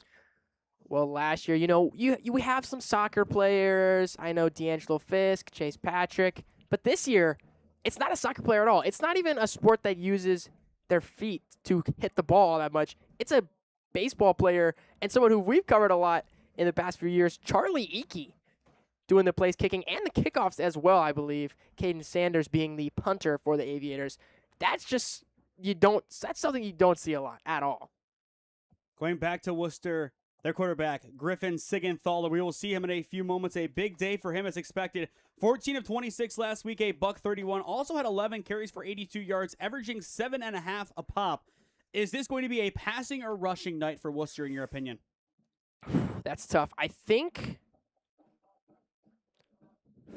I'm going to go a rushing night for them, including, of course, quarterback rushing yards onto that. But all in all, it's tough. That's a tough one. I don't know if Alliance's run defense or pass defense is better. Both will be tested tonight early and often. It'll be Charlie Eakey getting ready to put this one down to boot it away for the Aviators. It is officially 7 o'clock on the dot. Alliance has been waiting a long time, since Halloween 2025, for this moment. A chance to come back to Kehres Stadium and right the wrongs from that night in the OHSAA tournament against Geneva. Cheeks is ready to go. So are we. The student section, they are jumping. They are ready for a winner. So are the Aviators and the Woo, as Eakey sends this one away. The Generals take this one just in front of the 10-yard line. It'll be Shantz on the return, and he has plenty of open space on the near side. Only one man to beat. The Woo is in business. It's just Eakey out there. They'll take it inside the 20, and Shantz will take it inside the 10 and to the house. Touchdown, Generals! What in the world just happened? A ridiculous start for Wooster. Sam Shantz to the house for 6. You talked about the first drive so much in pregame, we forgot all about kickoff, Smee. What the heck? Who in the world saw this coming? That was not on our bingo card at all. And I thought Eakey was going to get him there sealing off the edge, just couldn't get it done quick enough. Wow. I guess they don't teach you approach angles in baseball. At least not for a player. Well, Woo, how do you do? I'm speechless. Wow. We had soccer yesterday. Parker Wood scores in 30 seconds. Football, Wooster scores in 17. I'm baffled, truly. Out of this world, and now will time be called here? Wooster icing their own kicker. An interesting start to this game, but my goodness, Sam Shantz How do you do? had 2 receptions for 27 yards last week, but he begins this week with one heck of a kick. I mean, the sophomore, wide receiver, corner, and return man. What else can this kid do? I expect to see this all night from Wooster, this kind of aggression, them playing this free. It's outstanding. The only positive thing about Wooster scoring this soon is that it gives the Aviators a little bit more time to answer. That's the only positive that I can pull from this at all. But 6-0 Wooster to begin, courtesy of Samuel Shantz's kickoff return for a touchdown. I think it'll be around an 88-yard kick return. Yeah, I think it was about that area. Not a bad kickoff at all from Charles Ike, but the return. I mean, I'm shocked still. I'll tell you what, Coach Leak has to be ecstatic to be doing that back at his old stomping grounds. Absolutely. I mean, that's how you open up your homecoming back into A-Town, is with an 80-plus yard kick return. How about it? It's impressive, and we'll see on the board. Yes, Wooster did have to use a timeout, and I think now their kicker is ready to go. It'll be number 34 to take. And that is not on either of the rosters that we were given. Interesting. The kick is up. It's going to be a short kick, but just through. 7-0 Wooster, 11:43 on the clock in the first. It's a wild start for the Generals in Alliance. With 8 years of real estate experience and deep roots in Alliance, Heather Prince is more than just your local realtor. She's a proud graduate of Alliance High School and the University of Mount Union. She is also a lifelong supporter of her community. As a dedicated Homes for Heroes affiliate, Heather is honored to give back to those who serve. Teachers, healthcare professionals, firefighters, and EMTs, along with law enforcement who buy or sell a home with Heather, will receive a special reward check after closing. A heartfelt thank you for their service. Local, loyal, here for our heroes. Thinking of making a move? Contact Heather today. Heather Prince with Howard Hanna Real Estate Services, your hometown real estate experts. Welcome back to Kehres Stadium on the campus of the University of Mount Union. 7-0 Wooster. An 88-yard kickoff return for a touchdown from Sam Shantz. And it's Wooster on the board first. How do you do, Woo? I mean, that is one way to open up a game. You talk about needing to start strong, beat the Aviator defense. Sam Shantz knows exactly what to do, and he's just going to take it to the house. Off the kickoff, man. Can Alliance do the same thing? It'll be a squib kick taken in just before the 35, and Alliance will simply fall on it. That's the right move there. You don't want to do anything crazy, as Odin Pershey, the sophomore, has the sure hands. But now it's time. For the first time in Caden Sanders' career as the starting quarterback, he will step on the Kehres Stadium turf. I was going to say he got a few reps last year, if I remember correctly, and he just came more in like they would just give him the snap and he'd go straight up the middle. He was like a QB sneak guy. They would use him like in just tush-push scenarios. Based on that frame, it makes sense why they would use him. He is really big for a quarterback. No offense to him. It's all muscle. But to begin Alliance, they will come out here with their 2 running backs set for first down and 10. And I think they're struggling to get the play call. But Sanders is ready to go. He'll hand it off. And it's Trevin Wilkes getting it, taking it past the 35 up to about the 39. So a pick up a 5 on the play for Trevin. And I think that's where you have to go first on offense. Trevin Wilkes, the junior captain of this Aviator team, and a really solid running back. He got some reps in last year, even with Ravon Hawkins, who is a great running back. He's at BW now. But Trevin Wilkes taking the reins, and I think he's going to be another key part of this offense for the Aviators. And I can't help but agree with the choice to go to him early. You look at this running back duo. Sykes, I don't think, had any carries in the game at Northwest. He's more of a blocking running back, and I think that's going to be a false start. So those positive yards you just got are erased. And that's something that the Aviators struggled with at Northwest. I think there was about 5, maybe some change, just a ton of false starts. It's something that, again, the more that this offense plays together, the more that they'll mesh, and it's just something that they have to figure out. as the season goes on. And the Aviators will make some changes here, going to a single back formation for 2nd down and 10. But they need some positive yards once again. Sanders trying to draw this general defense off guard and to try to draw him offside. Won't be able to do so there. And Sanders, he'll go for a quick pop pass as this one is incomplete. Went out wide, tried to pick on Brayon Edwards. And Bino just couldn't get his body under that one. He kind of dove out and ended up dropping it. Definitely just inches away from making a quick gain and trying to get a little further upfield. So just like that, 3rd down and 10. And a net positive of 0 yards for the Alliance Aviators due to that penalty. If it's 3rd and 5, you have a deeper playbook. Here, it is going to be a pass most likely from Caden Sanders. And that is going to be the case. He'll roll out right. Sanders stepping up. His pass is tipped out of play. That's how you play as a ball hawk. An excellent tip on the far side by Landon Bird. And it'll be 3 and out for the Aviators. Great prowess by Bird, not jumping up too far and trying to go for Sanders as if he went up. That would have been a significantly easier pass to make. He stays back, gets the deflection, and gets the stop on 3rd down. Or correction, that was Jamison Engman with the no, my bad. It was Bird. Never doubt yourself. But already a punt for the Aviators, and we are just over a minute in. Not the best start, and this one is going to be whistled dead. No flags down, though. Is it a timeout? It looks like it is. Now who called it? I have no idea. Timeout Alliance. So both teams have used a timeout in the opening 70 seconds. We'll keep it here during this break. Sloppiness from both teams to begin. It's still early on in the season, yes, but I feel like we're past this. Yeah, I think a lot of this, you have to get done with in week 1. That is your 1 week to figure things out in game. We can't have all these mistakes on offense or defense, and it's week 2. But it'll be a punt incoming for the Aviators. Back deep this time for Wooster. It is not going to be Chance. So they will make a change with their punt returner, but 4th down and 10. And Sanders is able to boot this one away. It'll go to Bird.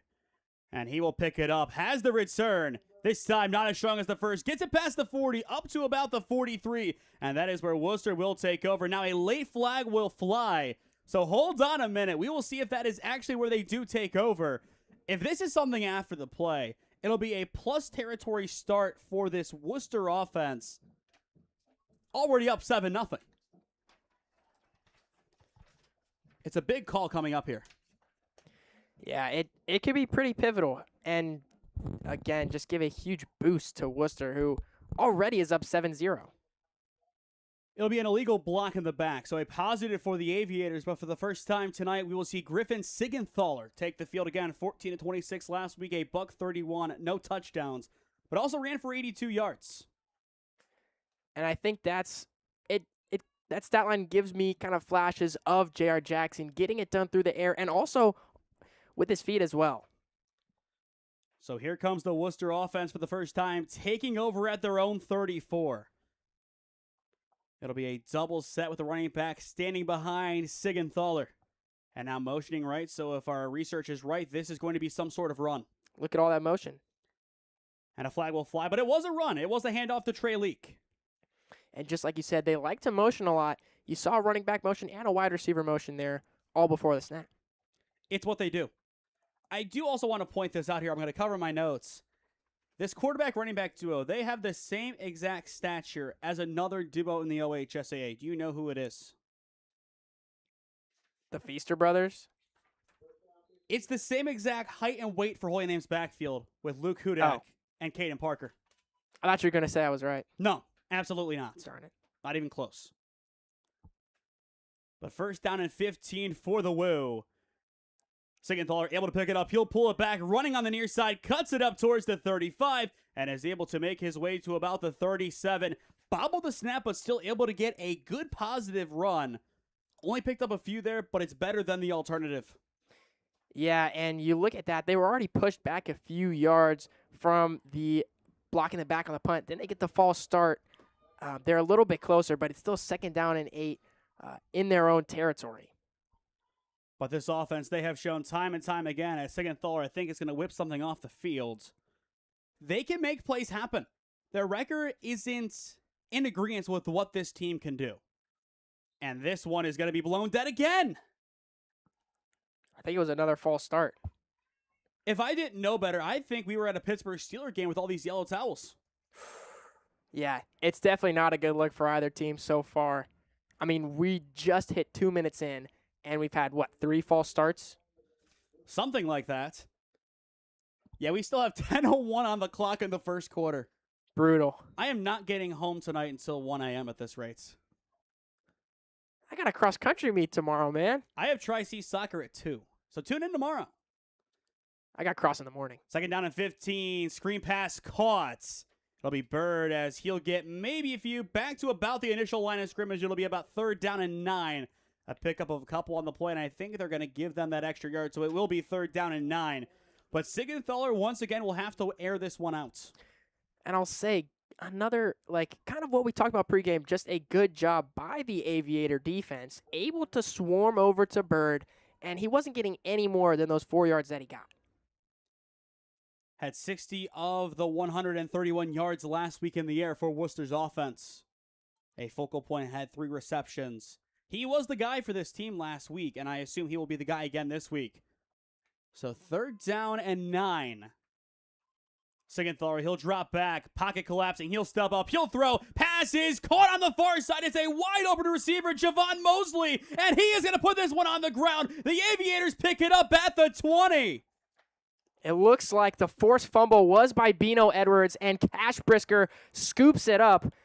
Wow, that was huge for the Aviators. That was going to be a gigantic gain on a blown coverage, and they turned it around just like that. That is an absolutely wild play. First of all, great catch from Mosley on the far side, getting that much space, but that forced fumble, that's Brayon Edwards. Yeah, I mean,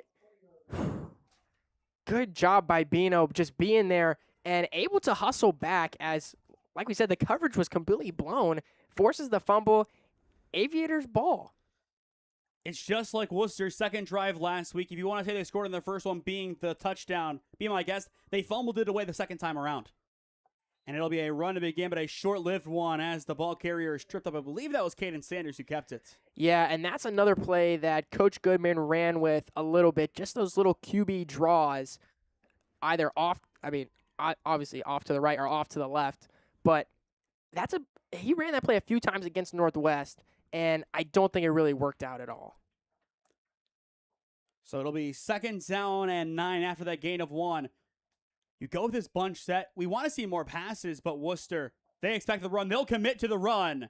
And Trevin Wilkes is able to get this one up past the 25 to about the 27. But when they stack the box that much, that's where you have a perfect chance to motion people out wide and try to catch that defense sleeping. As we've seen on tape, they struggle to adjust when you make those movements on the fly. I think that's something that Coach Goodman, again, has to adapt to. He has to start giving those call-outs more often. But Trevin Wilkes, either way, he's just a dog, and he gets 6 yards out of it, or maybe about 6 or 7, and it's 3rd and 2.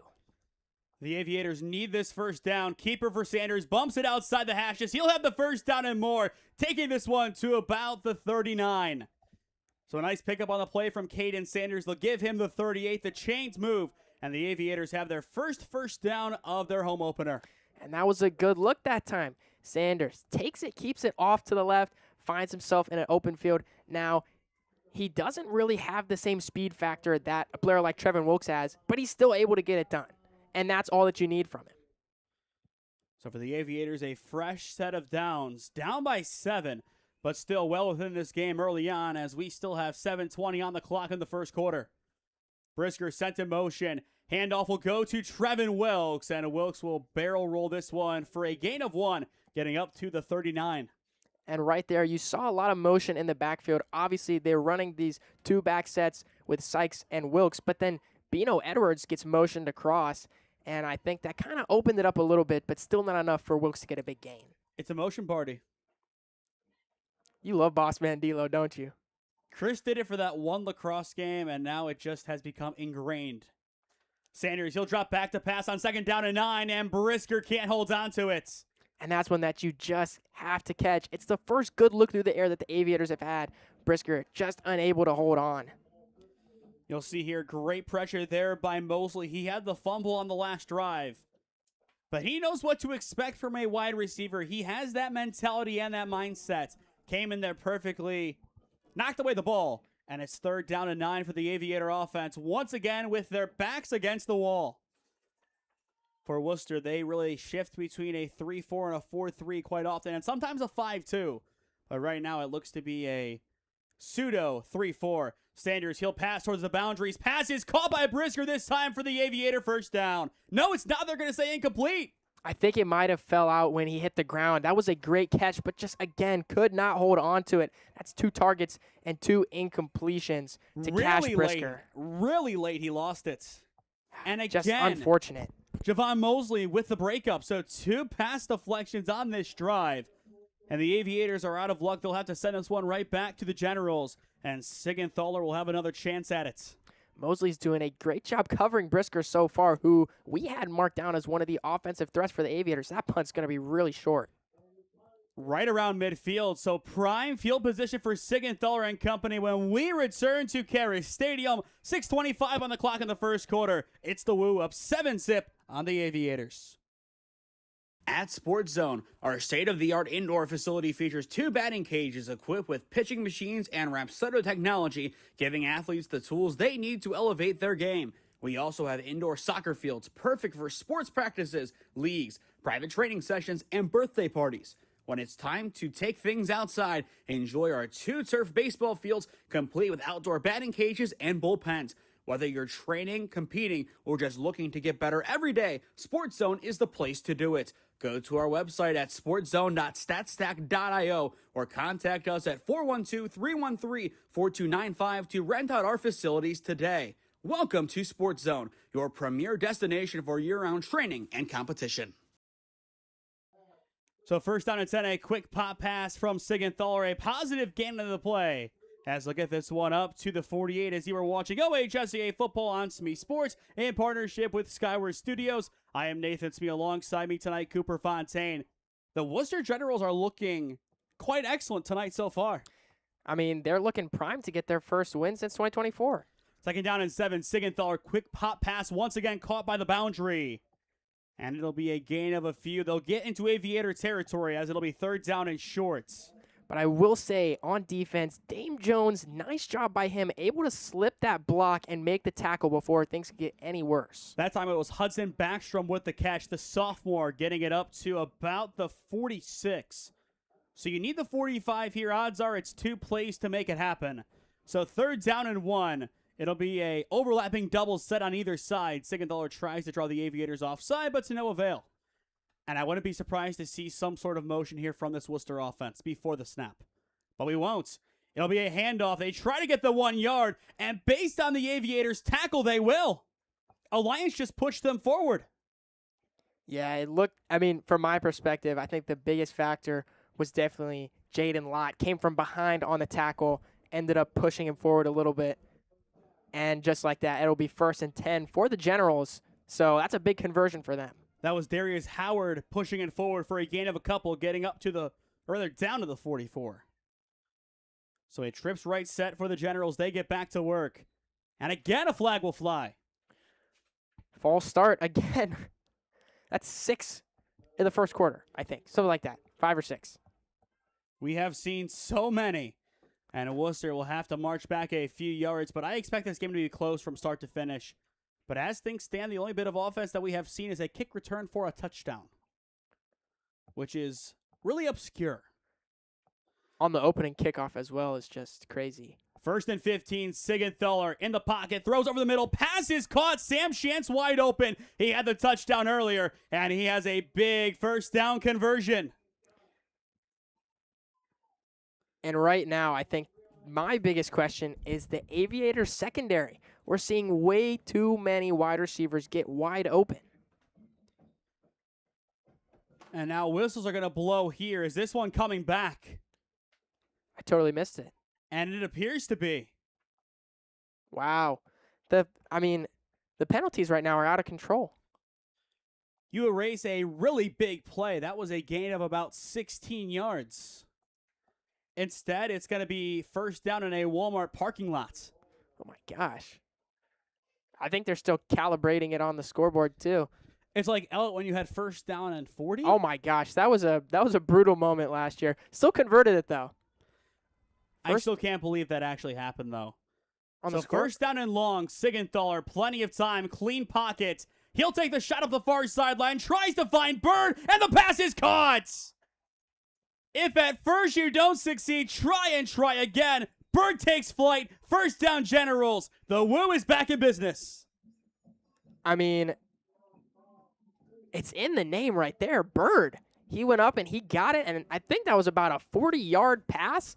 That was a thing of beauty. Siegenthaler, the signal caller. What a quarterback. If he can continue to develop, if his mechanics can get a little bit better, I feel like you have a D1 prospect. I mean, the talent is absolutely there. No question about it. This one down to exactly at the 20, so Worcester's offense for the first time today inside the red zone. And they say sayonara. It'll be a false start or something on the O-line, moving it back. Yet again, I have no words. They're just shooting themselves in the foot with it.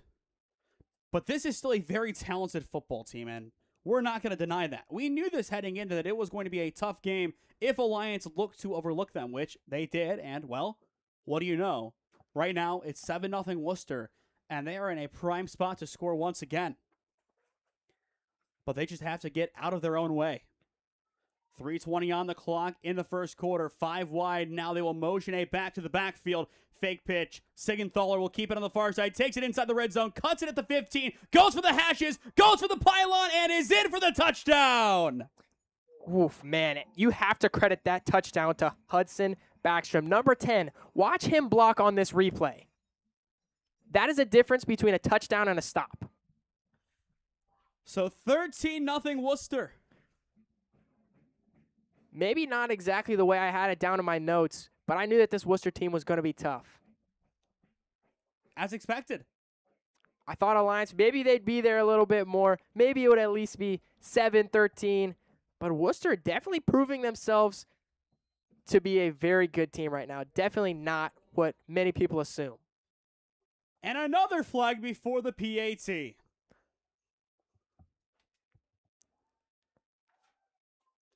How many flags are we going to see? But that rushing touchdown, 25 yards, I believe? Yeah, I think it was around that, give or take. It was just a beautiful, beautiful play call on the keeper. So now it'll be Bird lining up to take this extra point. Hold is good, kick is up, and this kick is good. 14-0 Worcester in the first quarter. The Generals in business. And they will be kicking off when we return. The Aviators looking for answers in Alliance.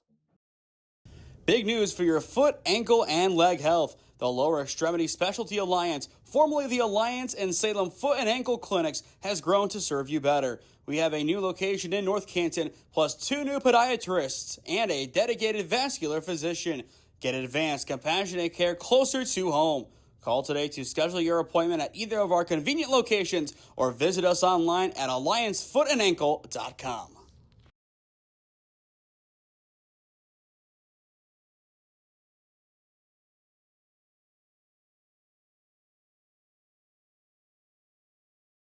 How about the Worcester Generals up 14-0 on the Alliance Aviators as you are watching OHSAA football in partnership with Skyward Studios? The Generals have unlocked their offense at long last. I think, again, this is what we talked about pregame. Once they can break away from the Aviators defense, which is the strongest point of that team, I think they'll have they have a good game in front of them. And we've seen it right now in the first quarter alone. They've scored 2 touchdowns. But this Alliance offense needs to kick it into high gear as well. Massillon's up 14-0 on Glen Oak.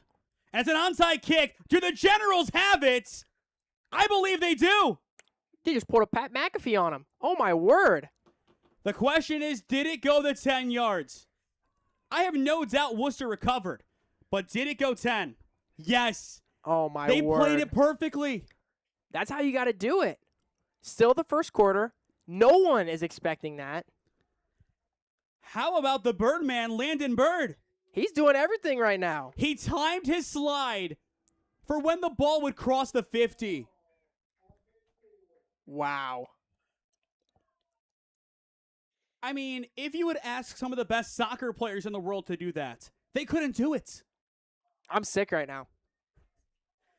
Landon Bird, what a guy. You know what? But it does look like it's going to be Aviator football. Wow. Oh. Now, I do disagree. I completely disagree with that call. I mean, they have video replay right there on the Jumbotron. I do think he timed it perfectly, but it'll be Aviator football. Direct snap, Caden Sanders. He'll get this one down to about the 45. Again, you saw the replay, Cooper. That's Wooster football. Yeah, I mean, even as an Alliance fan, I have to absolutely 100% respect that. That was just spectacular. Because my thing is, he slid before it hit the 50. Yes, there's no rule saying he can't do that. He didn't touch the ball until it was over the line.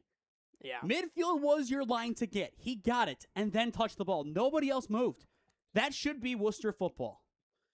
Can the Aviators work with this free life? 2nd down and 5. It'll be a direct snap, I think, to Brisker.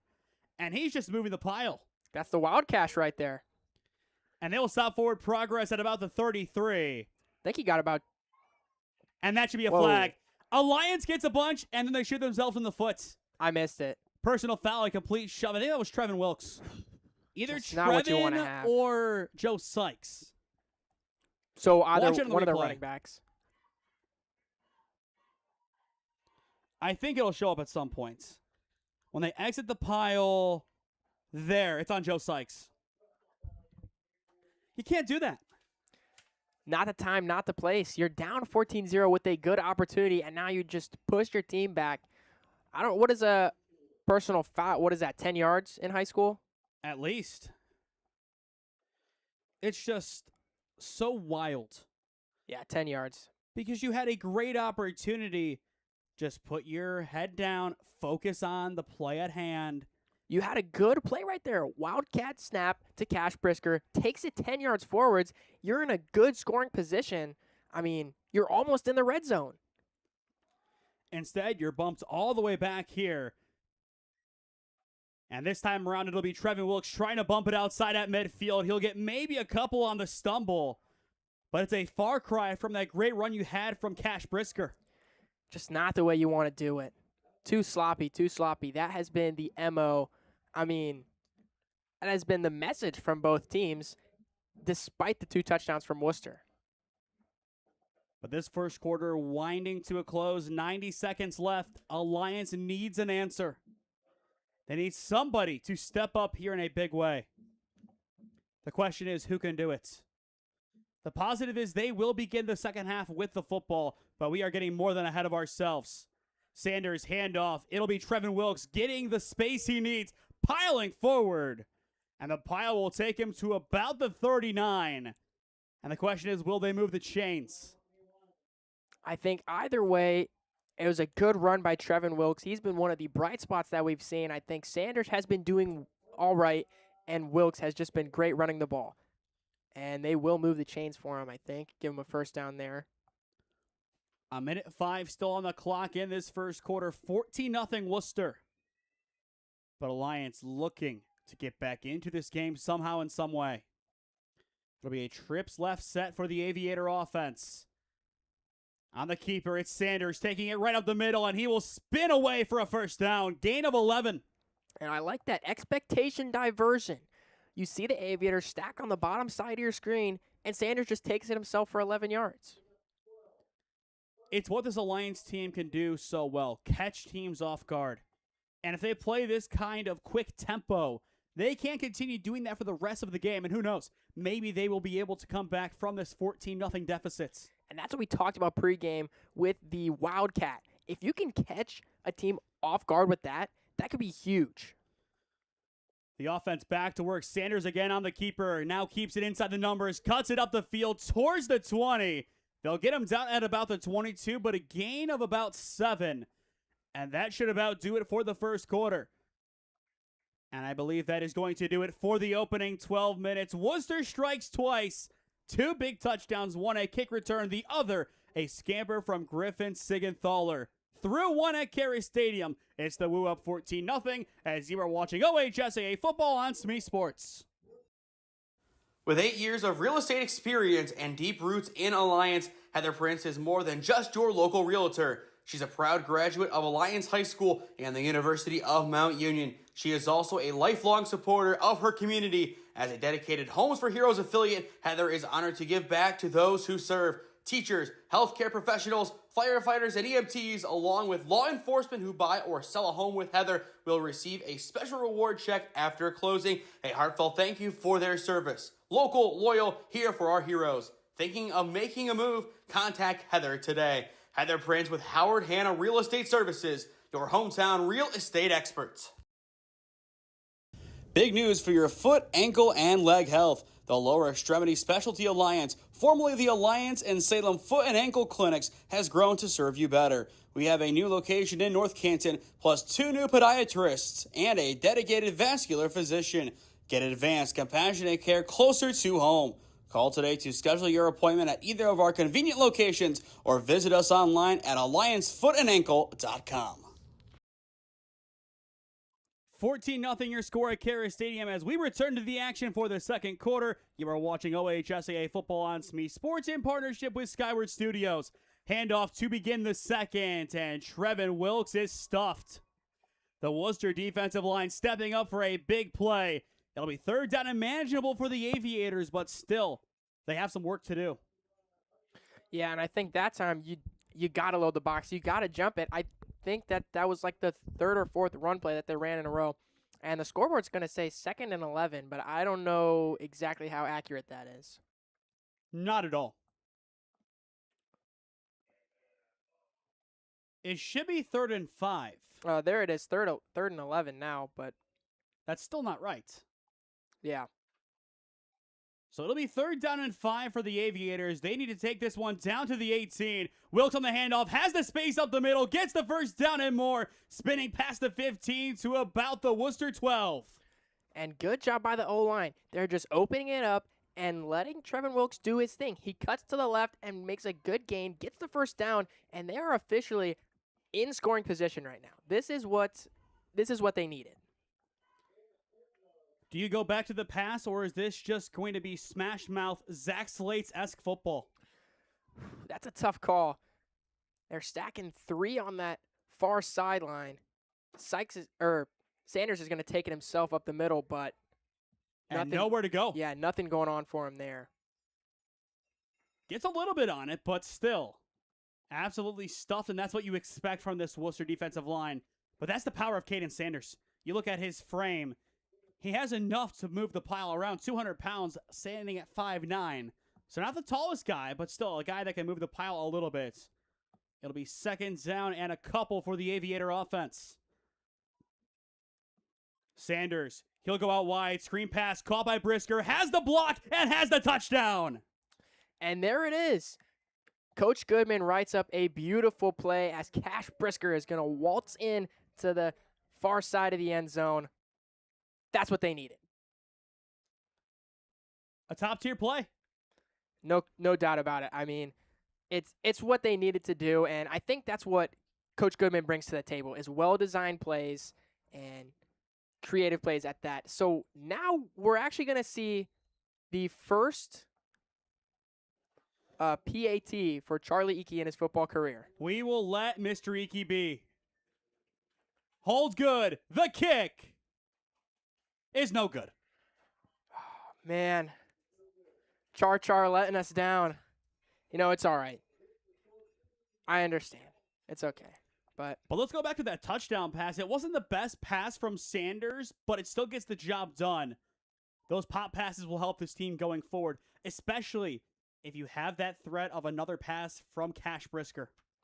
Yeah, I think that Cash Brisker was the right guy to go to. He has the speed coming off the catch. He can just turn and go, and that's what he does. He got upfield, got past 2 blocks, and did what he needed to do. Aviators score, but they are still down 8. We have to keep this in mind.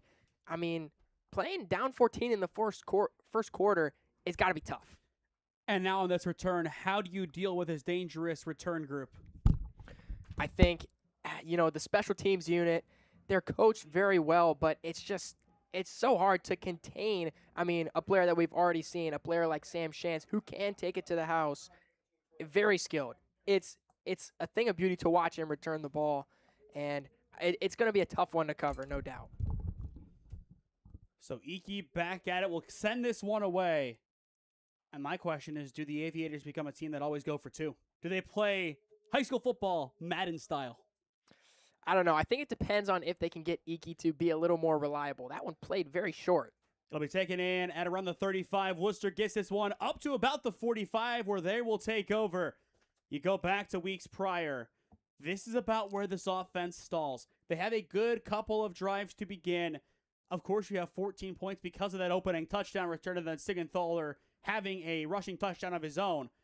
How do you not fizzle out here? I think they gotta. It's tough.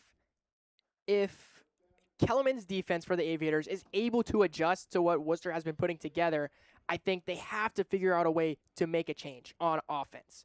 But if the defense doesn't adjust, do what you've been doing. You've been playing so well already. You were up 2 scores. I think go back to your basics. And, I mean, of course, pending if the defense makes an adjustment. But if they can keep doing what they're doing, I don't see why they'd stop. So trips left to begin. Siegenthaler rolling out left, running out of time, has pressure from behind. He'll step up, rush it himself, taking it up to about the 49. Gain of 4 on the play for Siegenthaler. But I like that play design. He rolls out. The Aviators, though, right there with the pressure from Jackson Yost. I did like that aggressive play from him. Had 3 total tackles last week. But I think at the same time, Siegenthaler could hear the footsteps in the back of his mind, and that allowed him to be a little calmer under pressure. Yeah, still got a 4-yard gain, and I will give credit to Xavier Lilly, the big fella, making it out there and getting that tackle down before anything worse came. 2nd down and 6, quick pop pass, and it's caught in plus territory. A nice catch and run there by the Generals, courtesy of Backstrom, takes it to the Aviator 40. And they're going to move the chains, and again, as long as they can keep this rhythm going, I think it's going to be tough for the Aviators to adjust. That's hard-nosed football right there. You saw him just spin out of the tackle, force his way forward. That's how this Wooster offense needs to operate going forward from here, with that same level of aggression. So 1st down and 10, fresh set of downs, 40 yards away from the end zone. Siegenthaler, his pass out wide is caught. A great recovery by Landon Bird, turning around to pick it up. And now they're going to say incomplete. How in the world is that the call? Let's take a look at the replay. It didn't look like the ball touched the ground at all. It was pretty short, but... Oh, that's terrible. I think he caught that, yeah. That's a no-doubt catch. I don't know about that one. Yeah. That's 2 plays now that Wooster should have had a different outcome for. Yeah. I could tell it was short, but I did not think it touched the ground at all. We saw it on the replay. It did not touch the ground. It didn't even come close. So instead of a great catch by Landon Bird, it's 2nd down and 10. Siegenthaler fakes the handoff, keeps it himself, has the space, but because a flag will fly. False start. I mean, I have no words. It's sloppy. That's what, and it's been that way from both teams as well. It's not what you want to see at all. Looking at the rest of our broadcast schedule this week, join us tomorrow at 2 p.m. at Tri-C West as Tri-C takes on Owens Community College in soccer. That'll be a fun first soccer matchup of the year for Tri-C. Then next week, our first 2 games, Minerva Northwest Girls Soccer at 6:30 on Monday, followed by a 7 o'clock kickoff between Minerva and Alliance in boys soccer. So it should be 2 fun games to begin the week. So 2nd down and 15, and again a flag will fly. Who is this one on? False starts. It's 2nd and 20. Just like that. I mean, It's like Oprah. You get a flag. You get a flag. Everybody gets a flag at Kehres Stadium. Or Al Pacino, you're out of order. Yeah. One of those 2. I mean, you made the reference earlier, but it's like I'm seeing a bunch of terrible towels out there. I hear sticks in the back of my brain right now. Dude, it's bad, man. This is not quality football. So 2nd down and 20. Siegenthaler keeps it off towards the left side, able to evade one tackler. And at least we'll get this one back in plus territory. And again, there's a flag. We'll see what this one is. I mean, I got nothing. it looks like they're pushing him back again. Oh, my goodness.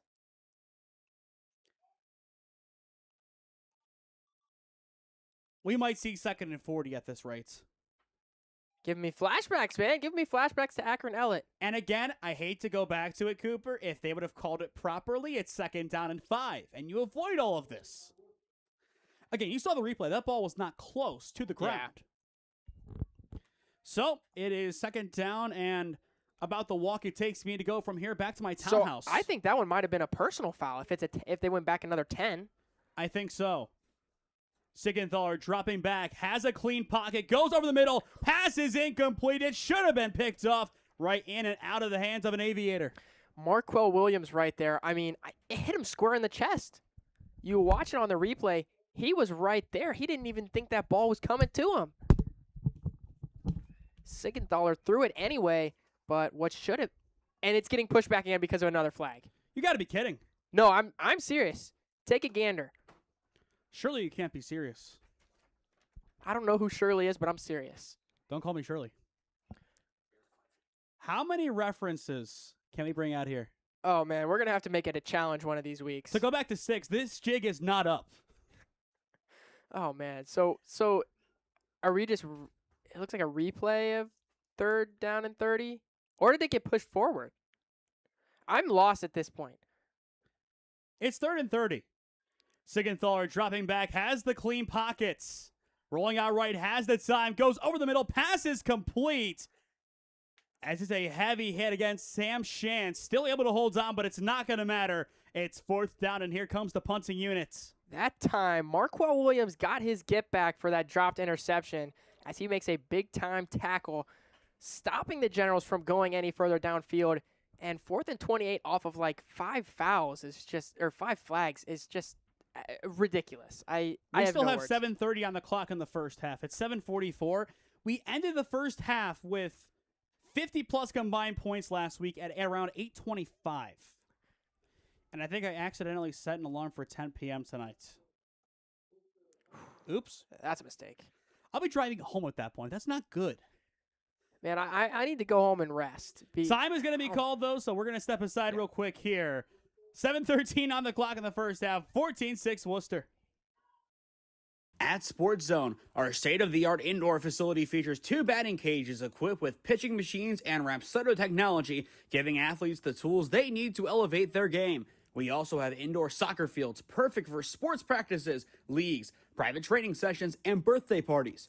When it's time to take things outside, enjoy our 2 turf baseball fields complete with outdoor batting cages and bullpens. Whether you're training, competing, or just looking to get better every day, Sports Zone is the place to do it. Go to our website at sportszone.statstack.io or contact us at 412-313-4295 to rent out our facilities today. Welcome to Sports Zone, your premier destination for year-round training and competition. 14-6 Worcester, 7:13 on the clock as this one is booted away. And the possession of penalties is over.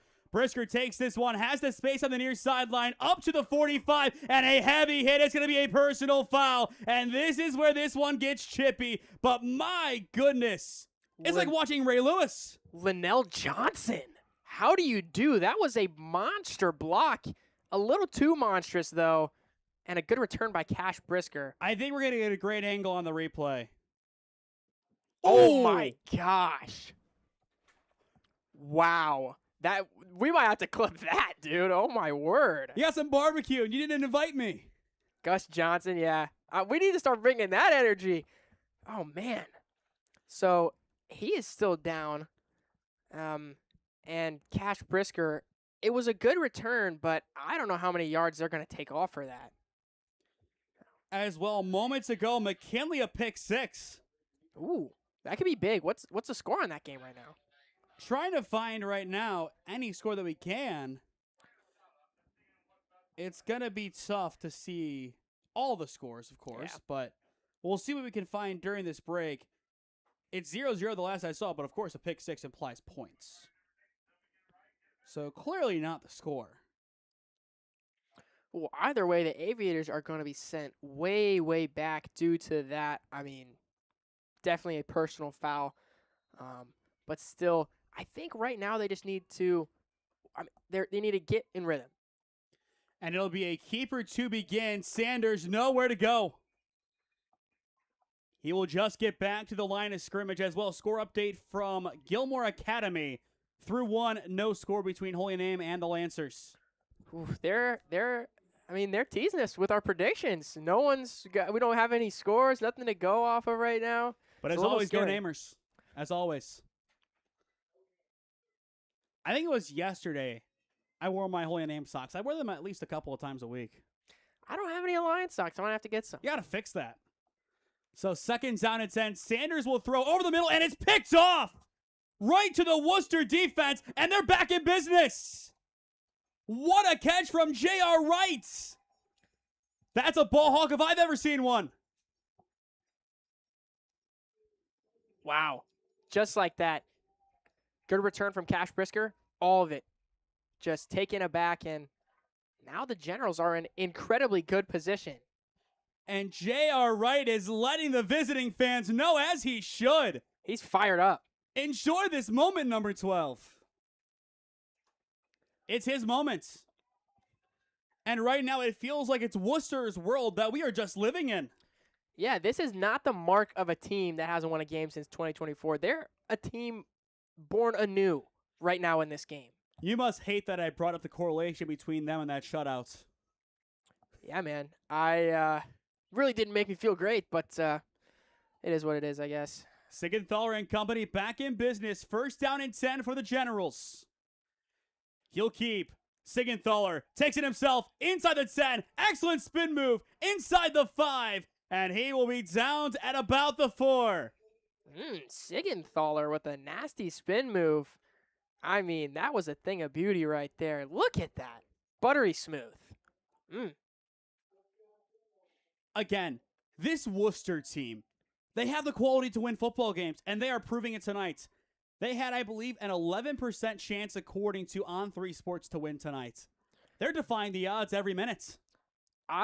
No offense to On3Sports, but I don't really listen to them ever since they predicted us to go 11-11 in basketball last year. I completely understand that one. But first down and goal at the 4. Sigenthaler will keep it himself, looking for his second touchdown of the game. But he'll have to wait. He will lose one. So second down and goal now at the 5.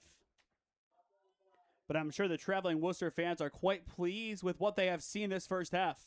Oh, as yeah. they should be. I was going to say, if you traveled and you paid to come in here to Kehres Stadium, you are getting your money's worth. And as always, we'll take this moment to thank Skyward Studios and Channel 1022 for fully producing today's stream with the live video. Takes a load off of our plate for this broadcast, for sure. And it takes a village to do what we're doing here. Second down and goal, handoff again. And not much room up the middle for Darius Howard.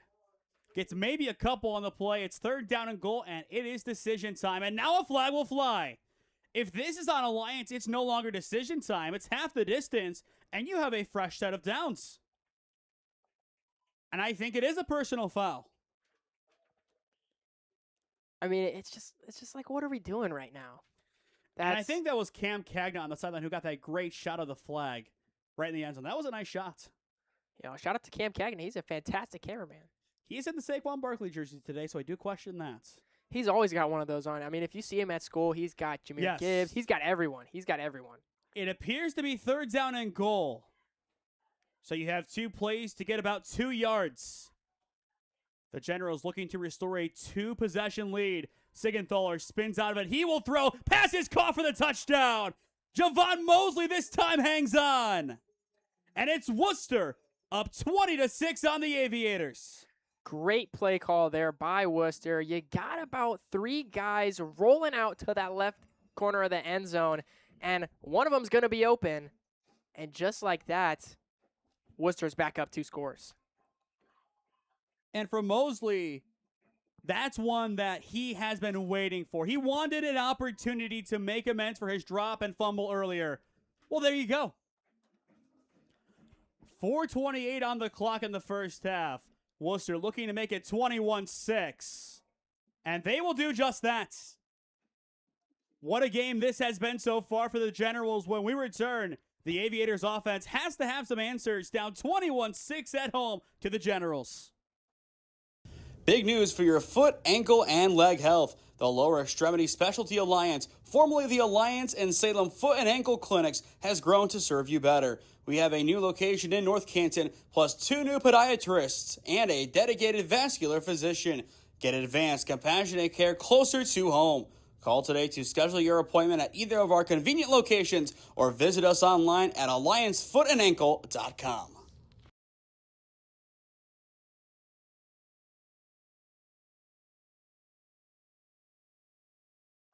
Before we get back to the action, remember, at halftime, we will be showcasing both marching bands, so stay with us as well. We will purposely zoom away from Cooper Fontaine in the marching band line. I forgot what instrument you play, so I can't see the drum line because that's not right. No, I do like that movie, though.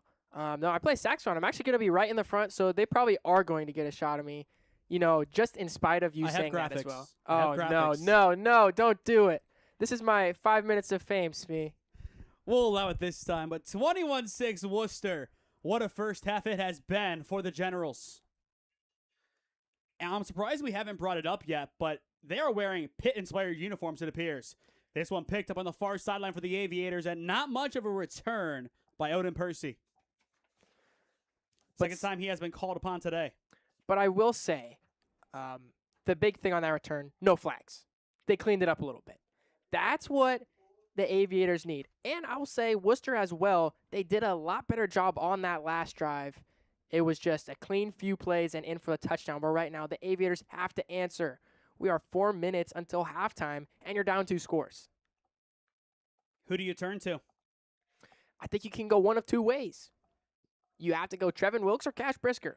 They've been the 2 that we've seen the best things from all night, and I think they're the 2 answers. Sanders will fake the pass on first down and 10, has to cut it back to the left side, has the blocking, but is pulled down. A great tackle at about the 45, as that'll prevent him from turning the corner.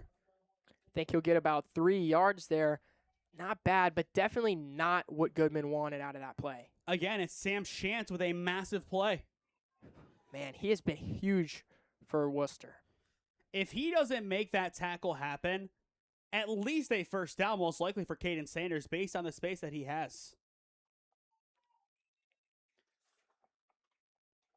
But the sun continuing to set at Kehres Stadium, 3:44 on the clock into the first half. Sanders, he'll throw over the middle, pass is tipped, and it will still be caught by Edwards. Takes it down to the Wooster 40. It's a fresh set of down for the Aviators. And I was going to point that out right before the play started. You look, Bino Edwards on the bottom of the screen. He's a threat. You look at Cash Brisker as wide receiver 1. That does not mean that you can discount Bino Edwards from the conversation. He is still a fantastic athlete, and he's going to get it done for the Aviators when he's called upon. And this offense has to kick it into high gear once again. They are running out of time in this first half. Sanders hands it off. Trevin Wilkes outside the hashes, down to the 35. And now pushed back to the 36, but still a gain of 4. I was going to say, he'll fight for it, but that's a solid 4 yards right there, and that's what Trevin Wilkes is going to do. You stay ahead of the hashes. That is what matters. Once again at halftime, both bands are getting ready to go. It'll be Wooster and then the Alliance Aviator Marching Band. The pride of the sky, baby. We'll see you guys in a little bit. Oh, yeah, just a little bit. But right now, the Aviators looking to close out this first half with something to harp on at the break and something to keep them in this game. They will get the second half kick. That does help. It'll be Brisker on the direct snap, and he is toppled. Forward progress keeps him at the line of scrimmage. But Wooster, they continue to love what they are seeing from their team. So far, that wild cash play just not working out exactly how they wanted to for the Aviators. But still, if you can just catch Wooster off guard with that once, that's all it takes. Looking ahead to next Friday, once again, we will be here as Alliance hosts Streetsboro. So 3rd down and 7. Sanders, he'll throw quickly over the middle. Pass is incomplete. 4th down and 7. That time intended for Lyric Grimm. Yeah, the sophomore wide receiver for the Aviators, he's also a good athlete. He runs track and field, but that time, ball just came a little bit short and falls incomplete. 4th and 7 for the Aviators. They're going for this, no question. You have to here. 1:51 on the clock in the first half. Alliance trying to figure it out. If not, Wooster will get one more chance. And I think Coach Goodman is going to talk things over and call time. And if not, he might just punt this one away. Yeah, and it's a tough call to make. You've only got about 40 yards until you're in the end zone. It would be a short punt, but that might be what the Aviators have to go with. Once again, looking ahead to next week, Cooper, a couple of big games early on in the week. It'll be Northwest traveling to Minerva to take on the Lions and girls soccer at 6:30 on Monday. Then back to our usual 7 o'clock start time on Tuesday as the Minerva Lions play host to Alliance and boys soccer. Gap Day Wednesday, as of right now, we could have the Minerva Alliance girls soccer game. That game, though, is up in the air. Thursday, our first volleyball game of the high school season. It'll be Marlington and Carrollton. The next Friday, it leads us to our final game of the week, Alliance and Streetsboro football. You know, it's always great. You have a full schedule, and I just want to point this out right now. The sunset is beautiful. It is Yes, a it full is. rainbow gradient. So 4th down and 7. Sanders will drop back. He'll go for the sideline. Pass is incomplete. Sam Shantz tips it away. And with that one, he definitely gave himself a bid for player of the game. He's been there every step of the way on both sides of the ball for the Generals. What can't this kid do? That is a good question. I don't He know is if we have outstanding. I don't know if we have the answer yet. Alliance doesn't have an answer for him. And now you have a 2-minute drill. $1:47 on the clock for your young quarterback. This is the game for Griffin Sigenthaler. And you talk about it, 2-minute drill. This is not a marathon right now. You got to sprint. You're not being a cross-country runner. I love my guys, but right now you got to be a sprinter. And this Wooster team has proven that they have the players to make it happen. 1st down and 10. Sigenthaler drops back. Clean pocket. Quickly collapsing. Rolls out right. Has the space. Goes for the huck. Incomplete down the sideline. Trying to find Landon Bird. So now you stop the clock at 1:40. Looking at the time, it is 7:59. So for the second straight week, we will have over an hour spent in the first half. I think for this game, you have to attribute that to all the penalties that have accumulated so far. We're not tracking the penalty yards, but I'm sure if we were, it'd be close to 100 right now. At least. It would be inching up on that number, no question. It has been a doozy of a first half. 2nd down and 10. Sigenthaler drops back. Clean pocket. Passes caught by Shantz as he'll take this one up to the 41. Plays the boundaries perfectly. You only take 4 seconds off the clock, but now the thing is, the Aviators have a timeout. If you don't get this first down, they are probably going to use it, and they will get the football back, and they will have a 2-minute drill of their own. Well, by then it'll be a little less than 2 minutes, but still. I mean, we're on short time here in this first half, and, well, someone's trying to either extend their lead or just try and claw their way back into the game. If Alliance can score before the end of the first half, that's huge. I mean, that's a game changer for them. They would really like to have that happen. Sigenthaler on 3rd down. He'll keep it himself, and he is met. An excellent tackle in the middle. The Aviators stuff the Generals, and I assume time is going to be called. It will be. And that's Linnell Johnson again, number 7. You saw him on that big hit on the punt return for Cash Brisker. He's going to make the tackle, stop the Generals, and potentially get the ball back for the Aviators so long as Wooster doesn't go for it here. He had 5 tackles, including a TFL last week and a sack. So he was a key part of what they did defensively last week against Northwest, which as things stand, their defense was better in week 1. And you take a look at Linnell. He's a player who we didn't get to see last year. And you're not going to know the answer to this, but do you know why? Because Injury? In the middle of the year, he transferred from Glenville. Glenville kid. Yeah. It's a very interesting thing, but if I'm not mistaken, that is why he didn't play football. I remember him I think it was him transferring at the middle of the year, and he was from Glenville. And I don't know if he played football there or what, but, I mean, we're happy to have him right now. He's being a big piece on defense. The Generals will punt as Gavin Allfield is trying to get the student section back in it. $1:25 on the clock, and this punt is going to be blocked. The Aviators pick it up, and they might have a blocked punt for 6. They are just going to be short. But it's first down and goal. What a block from Jackson Yost. Jackson Yost, you talked about him earlier with the quarterback rush. That time he gets a big rush on the punter, blocks the punt, and takes it back down to the 4 with 1:16 remaining. That, if anything, is what the Aviators needed. Wow. I thought it was going to be a pseudo kick 6. You know, he's been bulking up over the past few years. I don't know if he has that speed anymore, but still. What a play by Jackson Yost to put the Aviators in a scoring position. And right now, this is the time for them. It'll be first down and goal at the 4. Honestly, Caden Sanders keeper. I think that's a good idea. Or Wild Cash. Everybody's in the backfield here. Sykes, Sanders, Wilkes. So first down and goal for the Aviators. Sanders hands it off. Trevin Wilkes, and he is in for the touchdown. The Aviators are right back in it. I don't know how many times I'm going to say it, but that is what they needed. As it stands right now, Aviators are down 9, not nearly as bad as being down 2 touchdowns. Again, they do receive the second half kick. Oh man, huge moment for the Aviators. Like you said, if they can score before the half, that would make this a whole new ball game. Right now, Charlie Ike looking to make it an 8-point game. And to get his first career varsity point in football. And now time is called by Wooster. They will be out of timeouts. Once again, though, at the half, Cooper, we will see you and the rest of your Pride of the Sky Aviators doing their shindig. I'm just happy that I'm able to do both, right? I love doing this. I love working with you, Smee. It has been, of course, yeah. This last year in basketball was just, that was the time of my life, and I love all my people down in band. As some viewers may know, my dad used to be the band director at Alliance High School, so it's something that's near and dear to me. I remember going to the football games as a little kid and being able to watch one of my favorite sports and watch the band at halftime too. It's the epitome of Friday Night Lights. I got a score update for you at Finney. 8-8 between Eds and McKinley. Oof. As well, Pine Richland is up 27-3 on Avon. Ouch.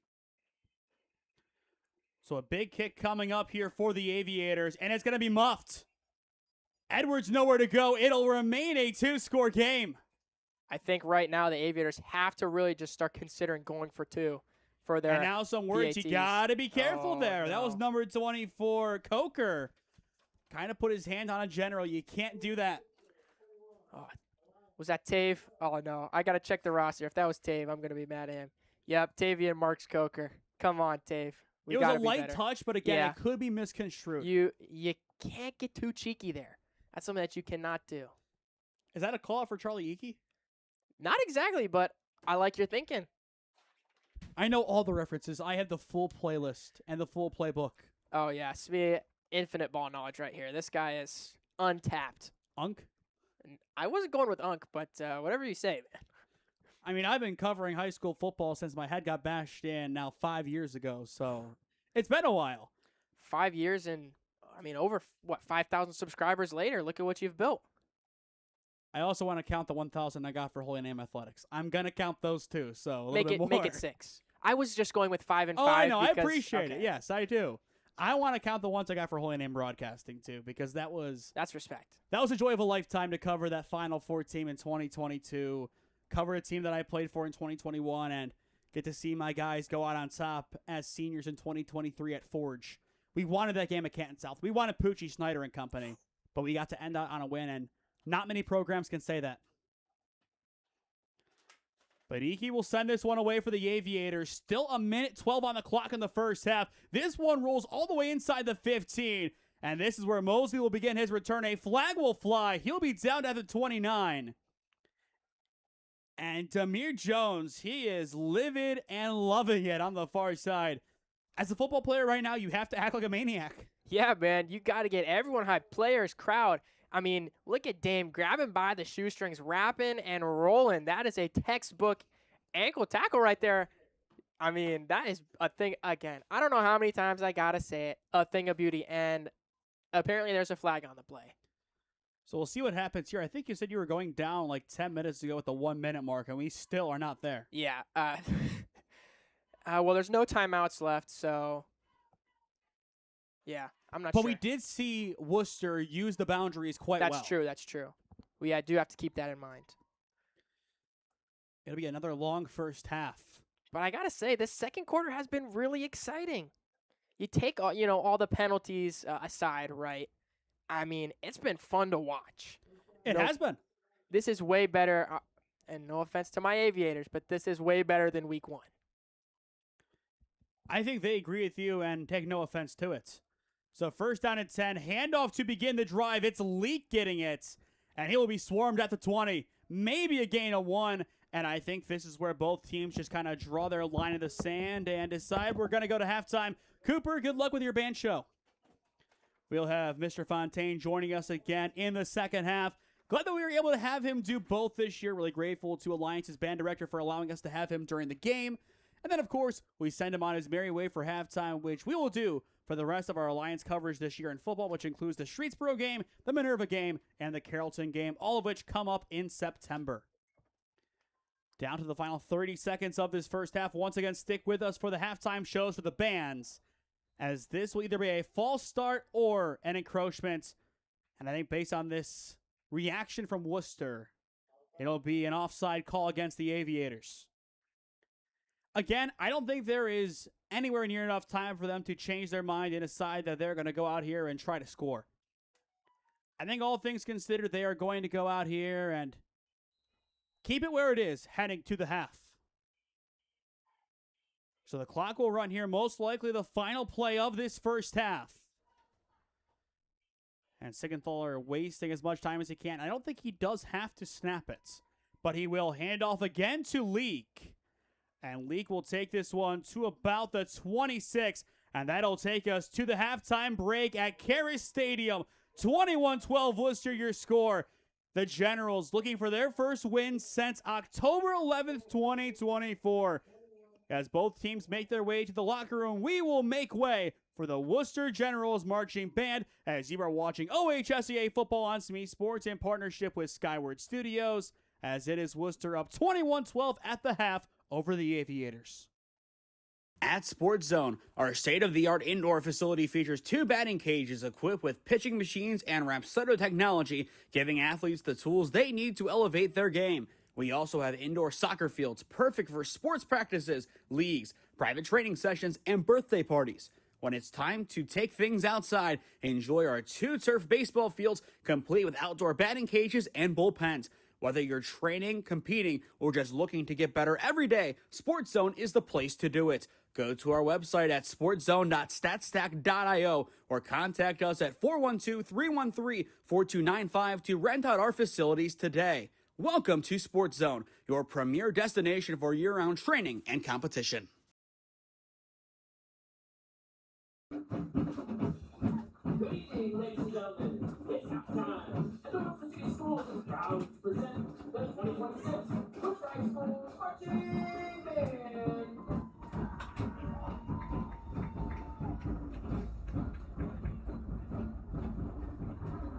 Latin American musical traditions have made an incredible impact on American popular music, from salsa to jazz to rock. Latin American style traditions and artists have made their mark.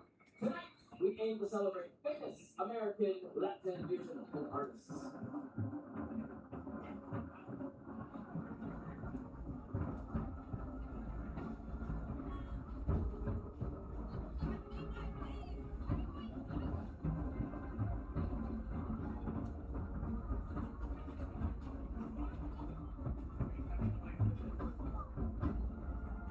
Our first song is full of style, energy, and the sophistication of Latin American music. Here is Jennifer Lopez's Dance Again.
styles from many countries, and we move to Mexico to celebrate famous guitarist Carlos Santana.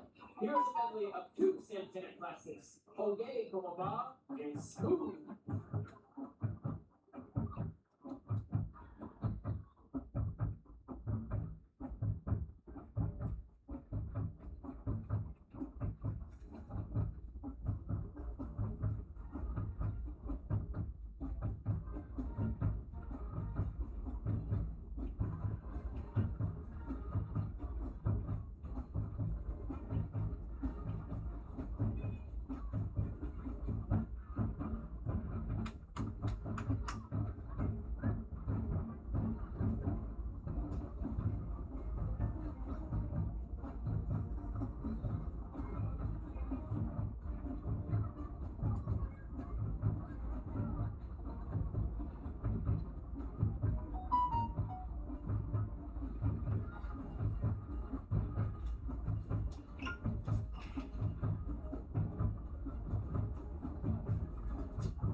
Ricky Martin has made a tremendous impact on American popular music, helping bring Latin music and its infectious energy to audiences around the world.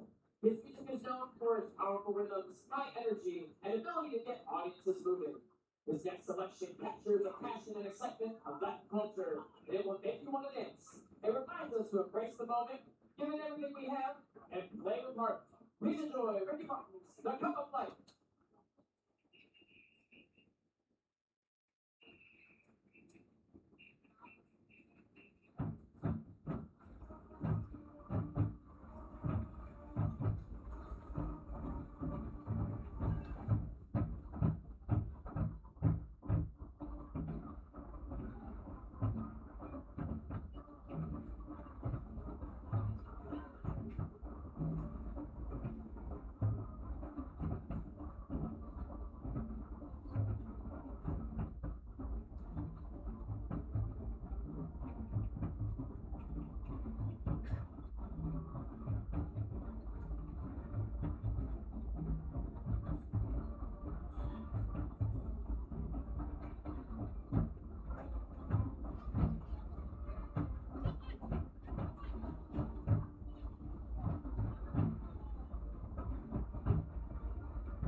school marching bands under the direction of Frank D. French, P.F. Flyshaker, Kevin Walters, Helen Thompson, Captain Sayre, Diana Gordon, and student teacher Shane Adams. Thanks for listening. Have a great evening, and let's go Woo!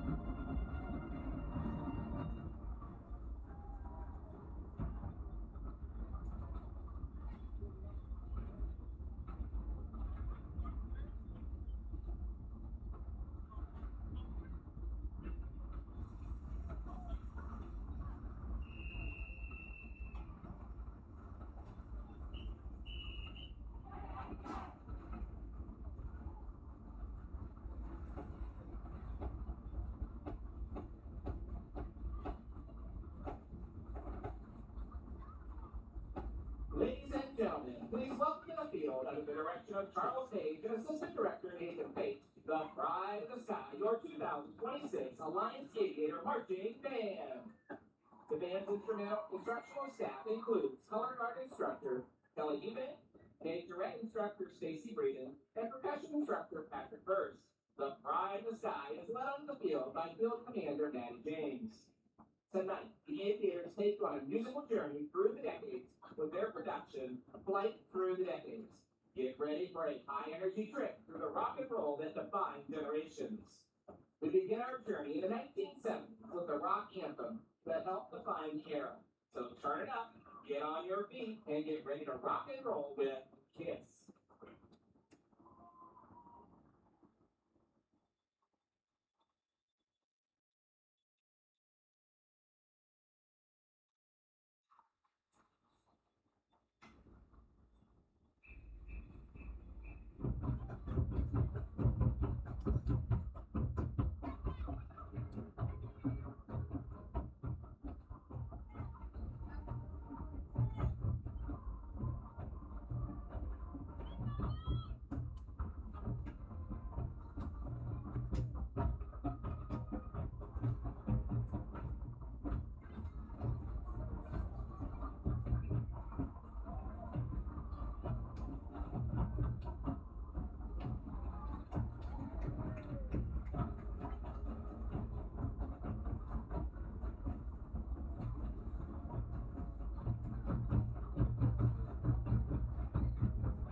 Our flight continues into the 1980s, a decade of big sounds, big personalities, and unforgettable rock and roll.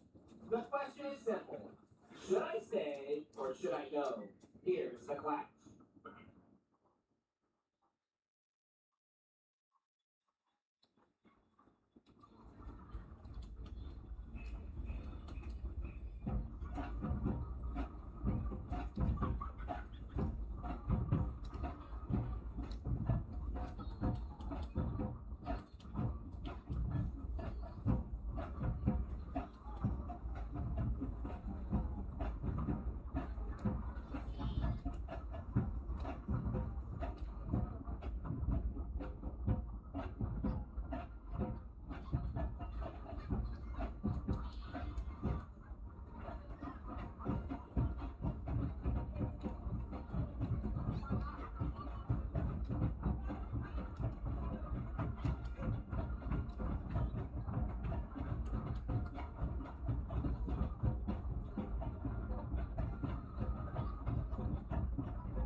to one of rock and roll's most recognizable sounds. The Aviators bring their journey through the decades to a powerful conclusion with Painted Black by the Rolling Stones.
Ladies and gentlemen, let's hear it one more time for the Pride of the Sky, your 2026 Alliance Aviator Marching Band.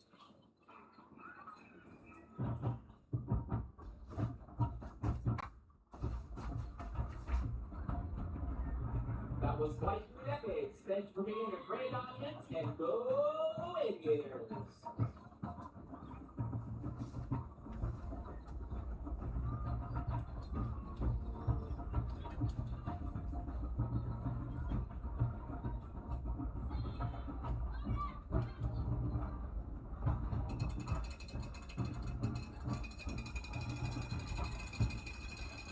Tonight's 50-50 drawing winner. You can pick up your winning.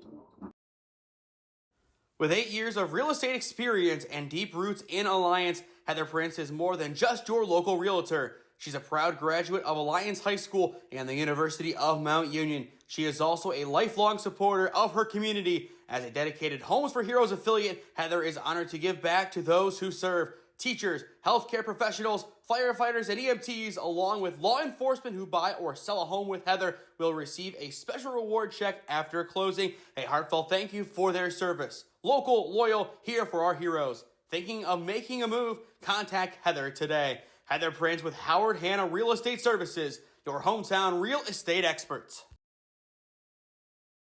At Sports Zone, our state-of-the-art indoor facility features 2 batting cages equipped with pitching machines and Rapsodo technology, giving athletes the tools they need to elevate their game. We also have indoor soccer fields perfect for sports practices, leagues, private training sessions, and birthday parties. When it's time to take things outside, enjoy our 2 turf baseball fields complete with outdoor batting cages and bullpens. Whether you're training, competing, or just looking to get better every day, Sports Zone is the place to do it. Go to our website at sportszone.statstack.io or contact us at 412-313-4295 to rent out our facilities today. Welcome to Sports Zone, your premier destination for year-round training and competition. Big news for your foot, ankle, and leg health. The Lower Extremity Specialty Alliance, formerly the Alliance and Salem Foot and Ankle Clinics, has grown to serve you better. We have a new location in North Canton, plus 2 new podiatrists and a dedicated vascular physician. Get advanced, compassionate care closer to home. Call today to schedule your appointment at either of our convenient locations or visit us online at alliancefoothandankle.com.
Before we get back to the action, if you or someone you know is a business owner looking to sponsor broadcasts in the Cleveland or Stark County area, contact us at one of those avenues on your screen, and I would love to work out a deal with you to promote the best of your business and your brand as well. Remember, we also cover winter and spring sports, so if you want to get in with us for basketball, baseball, softball, hockey, you name it coming up, make sure you contact us at one of those avenues on your screen. At the break, 21-12 your score in favor of Wooster as you are watching OHSAA football on SmeeSports in partnership with Skyward Studios. I am Nathan Smee. Alongside me today, once he returns from the halftime show, it'll be Cooper Fontaine. And that's Gene. Otherwise, that would have been perfect timing. But Gene, hop in the headset real quick. Your thoughts on the first half. I know you have a lot of great insights. Hey, thanks for having me on. Just a really good game. It got kind of sloppy first. Alliance really couldn't figure out their offense. They started running a little bit, and that opened up some things in the pass game. Not a lot there, but Wooster, they have a dual threat quarterback that's pretty good.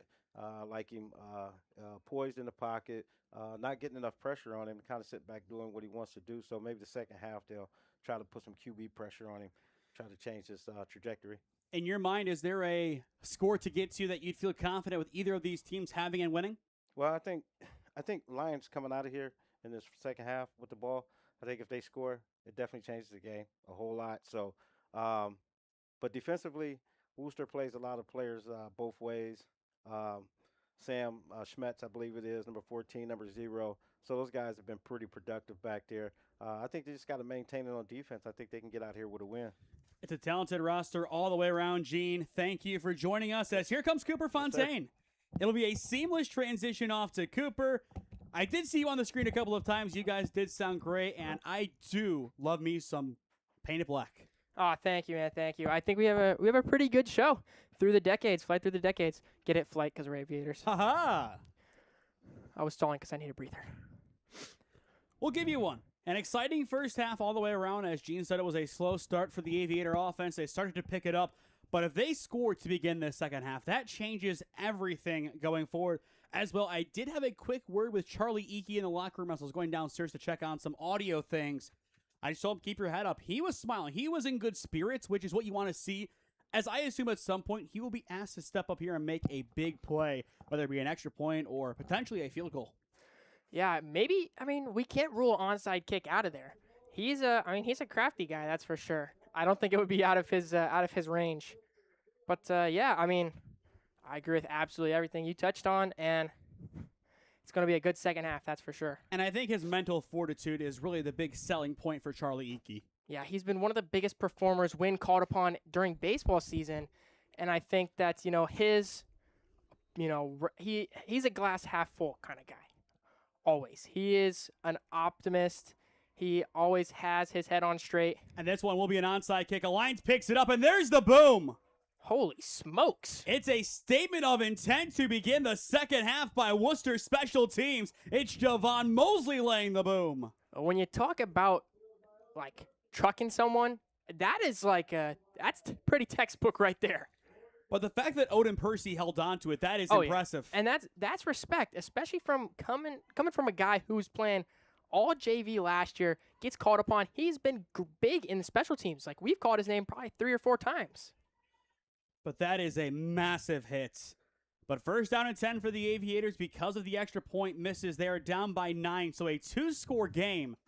But plenty of time to get back into it. Sanders on the keeper. Gets a few. A flag will fly, so it's more of the same from the first half. That was Wild Cash right there, actually. Okay. Cash Brisker takes it off to the left side. I don't know exactly what the penalty is. Looks like so it looks like it's on Wooster. Oh my gosh. It has to be a personal foul. I think I saw the ref go it might have been a face mask. Which would mean 15 yards, and that would explain it. Otherwise, they just moved up quite a bit. They're at midfield. That's very helpful for the Aviators. Correction, 49. You're in plus territory. That's one way to do it. Is it the most textbook way to? Absolutely not, but it gets the job done. That's not the way that Coach Goodman wants you to move the ball up the field. You can say whatever pays the bills. Sanders, he will throw. Pass is caught in the flats by Trevin Wilkes. And Wilkes will take this one down to the 44, pick up a 5 on the play, setting up 2nd down and 5. And another good play design. I've noticed Coach Goodman likes going with these little dump-offs or these screen passes, and I think it tends to work pretty well when he goes for that, although sometimes you will see, like in that season opener against Northwest, a dump-off that ended up being a lateral, dropped, and it's a backwards pass, and so Northwest picks it up and scores. That's the only way that goes wrong for the Aviators. They just have to be careful here. This time, Sanders on the keeper will get back to the line of scrimmage where he is met immediately. It'll be 3rd down and medium for the Aviators, but it's decision time. Is it passing time for Sanders, or is this where you trust your run game? And that's a tough call when you're at these, 3rd and mediums. 3rd and 6 is what it says on the scoreboard, and it does appear to be. That's a tough call to make, and it's one that Coach Goodman is going to have to figure out in who he trusts more in. I'm guessing it's going to be either Trevin Wilkes or Cash Brisker. Or, if he's feeling risky, Caden Sanders takes it himself like he has so many times this game. You're probably as well at a point where it is 4-down territory, but you don't want to make that as the assumption. Cash Brisker. It's Cash Brisker, 1st down, inside the 30, fighting his way to the 25. He stays on his feet inside the red zone, and he will be toppled at around the 16. What a play from Cash Brisker. That's Cash Nasty right there. That is the grit and determination that we saw all of basketball season. He's locked down on defense in basketball, and he is one tough guy to take down in football. Look at that catch and run right there. Yards after contact for him is off the charts from that. He takes this one down to the 15. Again, the playbook opens up quite a bit here for the Aviators. I know the red zone offense is really good. I've seen Coach Goodman working on that. I mean, there's jet touch pass in this playbook, ladies and gents. Sanders hands it off. It's Trevin Wilkes taking this one down inside the 10 to about the 9. You stay ahead of the sticks. That's all that you have to do right here. Eventually, you will find your way into the end zone. I mean, that's what they got to do. Keep chugging. Once they get into rhythm, I mean, you already saw Cash Brisker. He's like a freight train. This whole entire offense has come out here with a new zest for the game, you can say. Absolutely. I mean, they have just come out hungrier than ever in this second half. Definitely a little more of what we remember from last season's team. So 2nd down and 4, Sanders, he'll keep it himself here. Bounces it outside, has the space, keeps it inside the hashes, and he is in for the Aviator touchdown. We have a ball game. Caden Sanders drops the shoulder and runs it in. I know we talked about him being a pocket passer, but my Lord, is he cooking on the ground today. Wow. Once again, we have a ball game. Watch this replay. Sneaks through like Le'Veon Bell, waits patiently. Boom. How about it?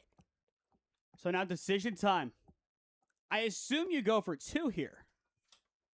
I think they're going to, and I think that's the right decision. 2 failed PATs, and you're going to bring it within 1 if you convert. So Sanders on the direct snap, keeps it, and he is in once again. Man, he looks like a big running back out there. Him and Joe Sykes have a very similar build, I will say. I mean, he is just chugging along like a bus. He's a fullback. He's Franco Harris back there. 21-20 your score. I was going to say Jerome Bettis. Right back in it. Down by 1 against the Woo. With 8 years of real estate experience and deep roots in Alliance, Heather Prince is more than just your local realtor. She's a proud graduate of Alliance High School and the University of Mount Union. She is also a lifelong supporter of her community. As a dedicated Homes for Heroes affiliate, Heather is honored to give back to those who serve. Teachers, healthcare professionals, firefighters, and EMTs, along with law enforcement who buy or sell a home with Heather, will receive a special reward check after closing. A heartfelt thank you for their service. Local, loyal, here for our heroes. Thinking of making a move? Contact Heather today. Heather Prince with Howard Hanna Real Estate Services, your hometown real estate experts. Back to Kehres Stadium, 21-20 Wooster. Around the grounds, though, it is Hudson up 35-21 on Jackson. Chardon up 11-7 on Cleveland Heights. Salem up 14-7 at the half against Canfield. Ooh. Glenville up 19-0 on Olentangy Liberty. East Liverpool up 28-14 on Indian Creek. Pick North up 14-10 on Iggy. Olmsted Falls up 29-0 on Brunswick. Mineral Ridge up 10-7 on United. 8-8 between Eds and McKinley, and 0-0 between North Royalton and Brecksville. Good This ball kickoff rolls by right Charlie towards the Iggy. end zone, and you have to pick this one up.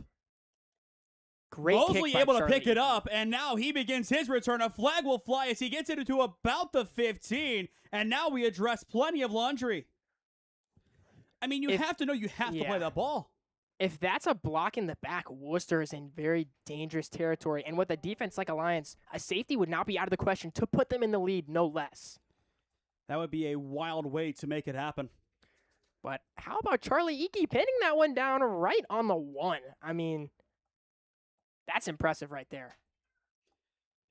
But this is going to be a big conversation, and then after this, they're pushing it back. Oh, man. Siegenthaler, how do you deal with this adversity? You have had a really good first half, probably your best half of football as a general. How do you go out here and keep your team on track to get your first win during your time in high school? I mean, it's a tough one, but at the end of the day, he is a sophomore, and he is still leading this team. From what we've seen, you know, he's a true athlete. For seeing this from a sophomore is really incredible. You don't see it often. And I think he has the goods to lead this team. And as a quarterback, I think he will take charge. And if they do have to grind their way back, if they end up going down, I think he'll be there, and it'll still be a tight game. I think if Alliance takes a lead in this game, it would be hard for them to lose it. Yeah, this is a Friday night thriller right here. It is, and we're just getting started. Game 2 of 11 for football on our schedule. It's a thing of beauty. Always is. Something special about these Friday night lights. 8:49 on the clock in the third as we will have laundry. Who went first?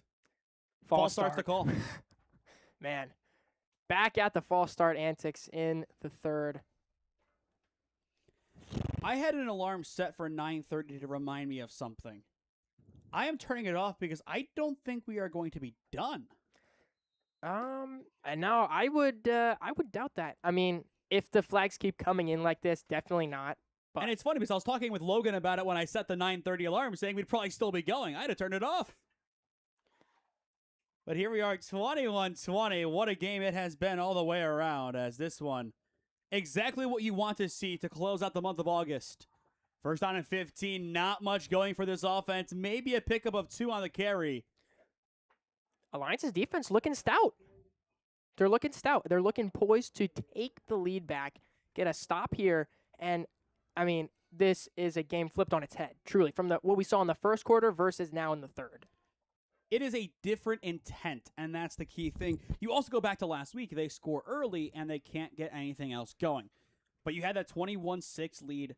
The block punt, if this game flips on its head, is where it flipped completely. Jackson Yost, he is the guy who made it happen. You might have to give him player of the game for that. You might have to. 2nd and 12, Siegenthaler. He'll take the shot out the middle. Pass is caught. A laser to Bird. He'll get the first down and then some, fighting his way to about the 40. And again, there's the Alliance secondary. We haven't seen them tested in a little bit, but again, there's where the uncertainties for me begin to rise. I talked about it a little bit earlier, but that was just too easy of a catch and throw to be or a throw and catch to be made. Landon Bird is having himself a night. And of course, you got to throw in the fact that Landon Bird is a dog. He is. Is that another Bossman D-Lo? Potentially. You know. You've rubbed off on me with the Bossman D-Lo a little bit. And a false start. Oh, my goodness. Smee, don't throw the papers. You might break something. I'm just joking. But, man, that's brutal. You just get an amazing throw and catch like that. Move the sticks. False start. -5 yards. Make it harder on yourself. That has been the downfall, at least more than either for Wooster, I would say. If they can clean that up, this team could probably win 6 to 7 games this season. Another deep shot here on the near side. Going for Bird. Pass is caught. Siegenthaler does it again. Picks up his number 1. And Wooster is in plus territory. I'm what in a awe. pass. Siegenthaler put so much zip behind it. And that's what happens when this offense plays to their ability. They make plays like that happen like it's nothing. I mean, Landon's probably feeling like Nelly Furtado right now because he's a bird and he wants to fly away. He's a free bird. Okay, I went Nelly Furtado. You went Leonard Skinner. I like it. Double references coming on now. And now the 33, Siegenthaler sets up the offense. Quick pass, incomplete, selling it over Mosley. And that's where you got to keep your composure. After a big play, you can't get too ahead of yourself. That's an easy pass to make right in the flats and just overshoots it a little bit. Now, if Wooster scores, they make the extra point, and Alliance comes down and scores 8. You're tied. Man. I got goosebumps just thinking about it, man. This is what Friday Night Lights is all about. A lot closer than our game last week. Oh, absolutely. That was 52-6. Oh, by the way, Holy Name's tied 0-0 at the half with Gilmore. What in the world? Whole lot of offense. Second down and 10. Siegenthaler keeps it himself. Now pitches it back. They go with speed option, and it'll get them near the 20. They'll give them the 22. But now third down and manageable after that run from Darius Howard. And that's a good look right there. I like that. That's a fun play call, and they got a few yards out of it. So it'll be third down and 4. You realistically have 2 plays here unless you want to put your kicker out there, which you could. You can make it 24-20, and then from there, you do put the ball on Alliance's court in a way. Oh, nope. There was a flag. It's coming back. Why wouldn't it be? Of course. You know, we need to just start preemptively, I don't want to say betting, but just taking shots like, wait. No, this one's going to get called back. Believe me. Like preemptive flags? We got to start doing it. I mean, that sent him back, 10 yards? It'll be second down and I think 18. Siegenthaler drops back, has the clean pocket, now steps up. It quickly collapses, and he is pummeled. Maybe a gain of 1, but Alliance's D-line finally breaks through to the quarterback. Xavier Lilly, Jaden Lott. I think I even saw Dylan Stevenson in on that one. I mean, just so many guys crashing in and making a big play for the Aviators. That's how you got to answer. When Wooster commits the penalty, gets sent back like that, that is how you capitalize on a mistake. The defense, I mean, when in doubt, defense it out, maybe, but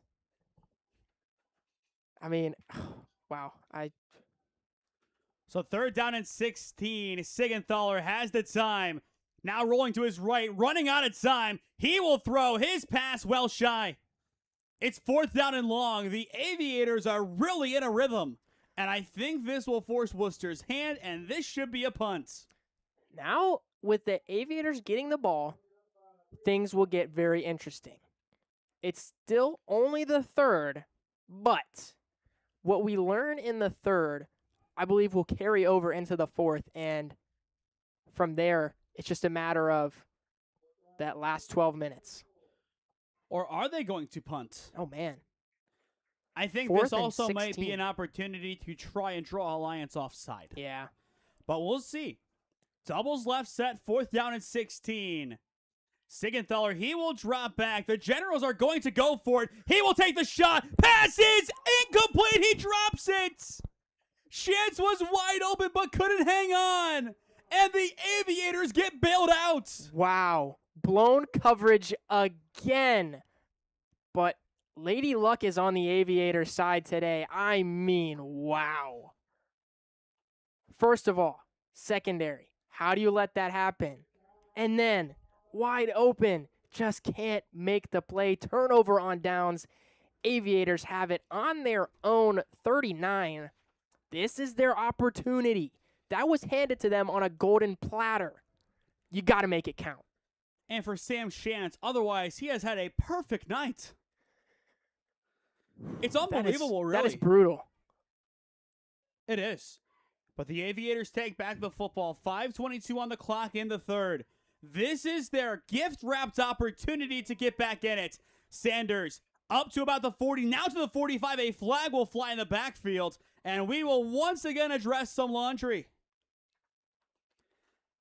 Are we going to have another game like that Salem one where we're here until 10:30? They have holding on Gavin Awful for that one. So, a good play by Caden Sanders. I mean, he's just trucking along, gets the first down, but those terrible, not towels, but yellow flags. Very similar, not the same. It's just still so stunning here of what has happened. I don't understand how we are where we are. We're nearing up on 9 o'clock, and we're not even in the fourth. We're going to have some final scores quickly. Oh, yeah. Oh, I'm going to be so tired tomorrow. Smee, I got to get up in the morning for cross country. You're fine. Okay. Sanders, his pass, over the middle is caught. It's Cash Brisker into plus territory, past the 40, and he will go down at the Wooster 35. It's a big first down for Cash Money. The Aviator offense is back in business. Man, it's exactly like we said pregame. You got to go to Trevin Wilkes and Cash Brisker. Cash, that is his second big reception of the game. He is making things happen through the air. Good catch and runs, yards after contact. He caught that in contact and kept trucking. You look at Trevin Wilkes, he's similar as a running back. Gets the handoff, bounces off a couple guys, gets 5 to 6 yards. It's go time for the Aviators. This is their opportunity. At the Wooster 30, first down and 10, 4:48 on the clock in the third quarter. And time is going to be called when we return. The Aviators in striking distance, down 21-20, as you are watching OHSAA football on SmeeSports. At Sports Zone, our state-of-the-art indoor facility features 2 batting cages equipped with pitching machines and Rapsodo technology, giving athletes the tools they need to elevate their game. We also have indoor soccer fields perfect for sports practices, leagues, private training sessions, and birthday parties. When it's time to take things outside, enjoy our 2 turf baseball fields complete with outdoor batting cages and bullpens. Whether you're training, competing, or just looking to get better every day, Sports Zone is the place to do it. Go to our website at sportzone.statstack.io or contact us at 412-313-4295 to rent out our facilities today. Welcome to Sports Zone, your premier destination for year-round training and competition.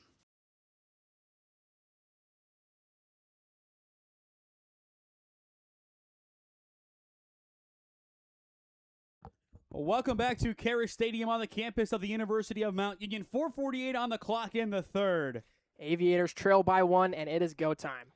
As well, Gilmore up 7-0 on Holy Name. As this one is blown up in the backfield. An excellent tackle.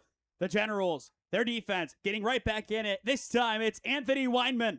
And that time, the handoff was to not Trevin Wilkes, not Joe Sykes, but it was a handoff to Cash Brisker, who unfortunately was met by a whole host of Wooster Generals.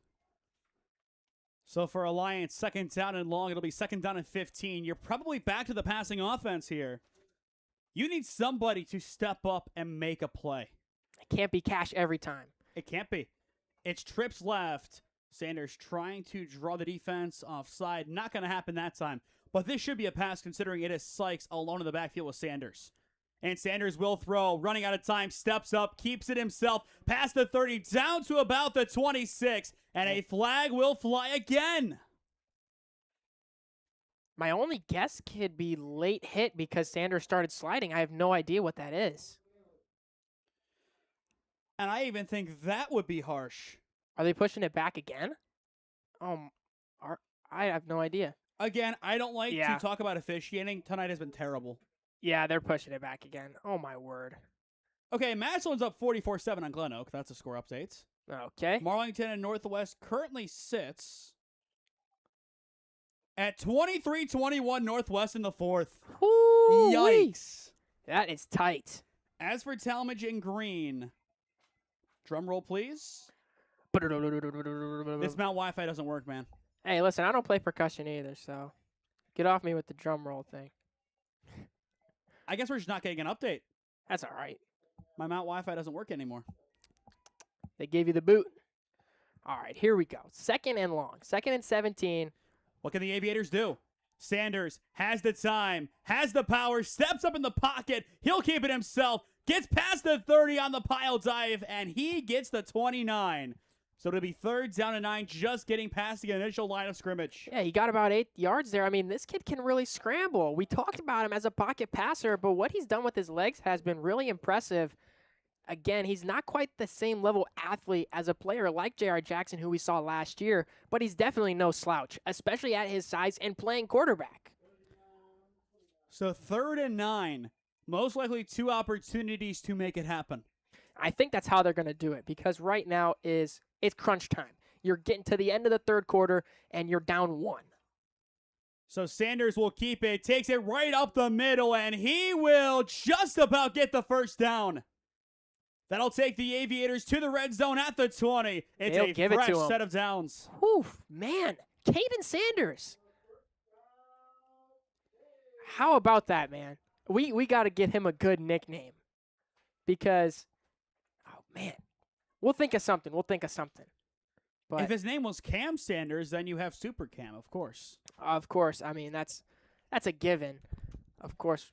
The Cam. Colonel? That's not bad. I like it. He is a field general. We'll workshop it. That's a start. We'll see. First down and 10 at the 20.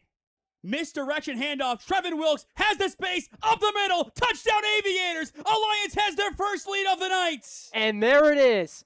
One of those two players that I talked about are the keys on offense, Cash Brisker and Trevin Wilkes. He took it for about, I think, 15, just off the top of my head. More than 20. No, he took it 20 yards to the house off the misdirection handoff. Beautiful, beautiful, beautiful. It's incredible. I mean, wow. And they're going to go for the PAT. Here is a chance for redemption. A really big spot for Charlie Icky. Can try to make it a 6-point game. And flags will fly, and I think that one would have been good. Let's see. I think they whistled it dead. Yeah, it was a false start, so they can push it back or go for 2.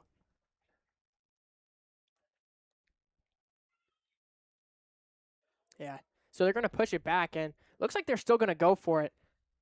And it's tough, just because you're up 5, which is a weird number to be up by. I was going to say that. You're in between, a field goal and touchdown. But going for the PAT here, Charlie Icky. And Icky's kick is no good. Yeah, it looked like a rough hold again. And that's the tough part is putting together a good kicking unit in high school. That's something you don't really see very often. And, yeah, that's just tough. But we love Charlie Icky. But the Aviators have their lead, courtesy of Trevin Wilkes, 26-21. Aviators your score at Kehres Stadium. With 8 years of real estate experience and deep roots in Alliance, Heather Prince is more than just your local realtor. She's a proud graduate of Alliance High School and the University of Mount Union. She is also a lifelong supporter of her community. As a dedicated Homes for Heroes affiliate, Heather is honored to give back to those who serve. Teachers, healthcare professionals, firefighters, and EMTs, along with law enforcement who buy or sell a home with Heather, will receive a special reward check after closing. A heartfelt thank you for their service. Local, loyal, here for our heroes. Thinking of making a move? Contact Heather today. Heather Prince with Howard Hanna Real Estate Services, your hometown real estate experts. 26-21 Aviators, 2:04 on the clock in the third quarter as you are watching OHSAA football in partnership with Skyward Studios. Wooster for the first time tonight will trail, and they have some work to do as this one is going to roll inside the 10 to the 5, and that is where Chance will begin his return, and Chance has nowhere to go. Another good kickoff from Charlie Icky. He's kind of mastered that little squib kickoff. And there's the late flag. That'll give Wooster some grace. Yeah, they needed that after a good kickoff by Charles Icky. I feel like for the place kicking, he is doing really good. It's just he's doing the best extra he can. points. Yeah.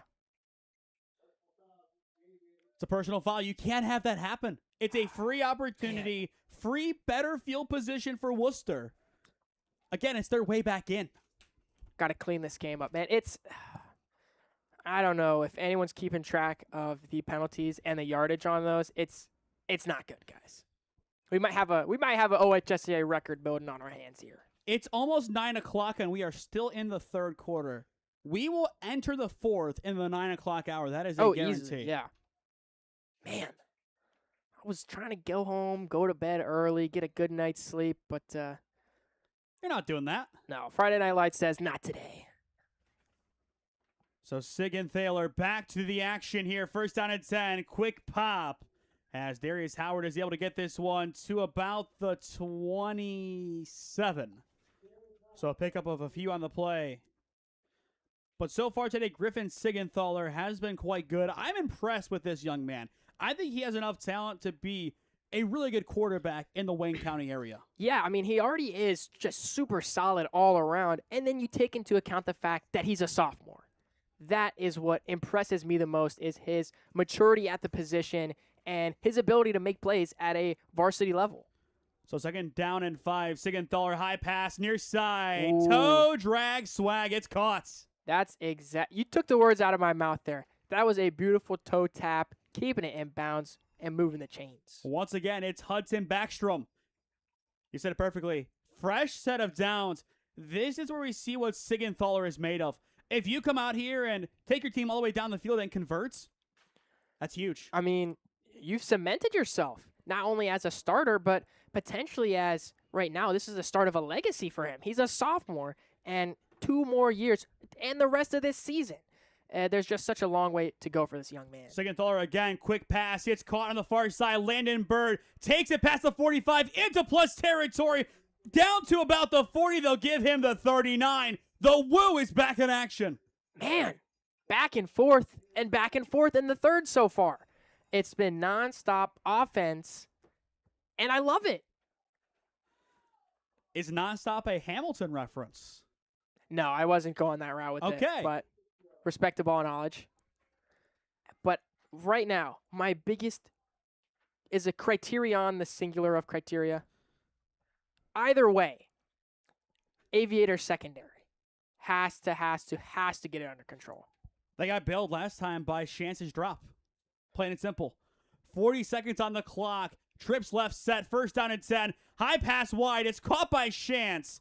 And he will get flipped over at the line of scrimmage. The ball is down, but I think he has to be down. Yeah, I am not. Oh, that's a good question. Was he down off the contact there? Does he need touch? I don't know if that was out by force. That might be a forced fumble. If he didn't touch the ground, then Linnell Johnson just got the ball back for the Aviators, but that is not going to be the call.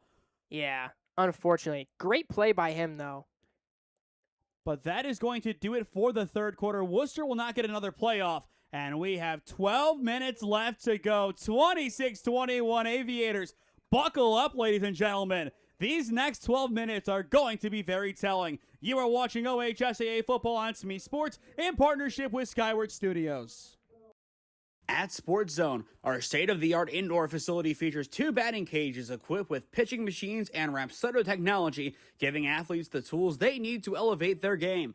We also have indoor soccer fields perfect for sports practices, leagues, private training sessions, and birthday parties. When it's time to take things outside, enjoy our 2 turf baseball fields complete with outdoor batting cages and bullpens. Whether you're training, competing, or just looking to get better every day, Sports Zone is the place to do it. Go to our website at sportszone.statstack.io or contact us at 412-313-4295 to rent out our facilities today. Welcome to Sports Zone, your premier destination for year-round training and competition.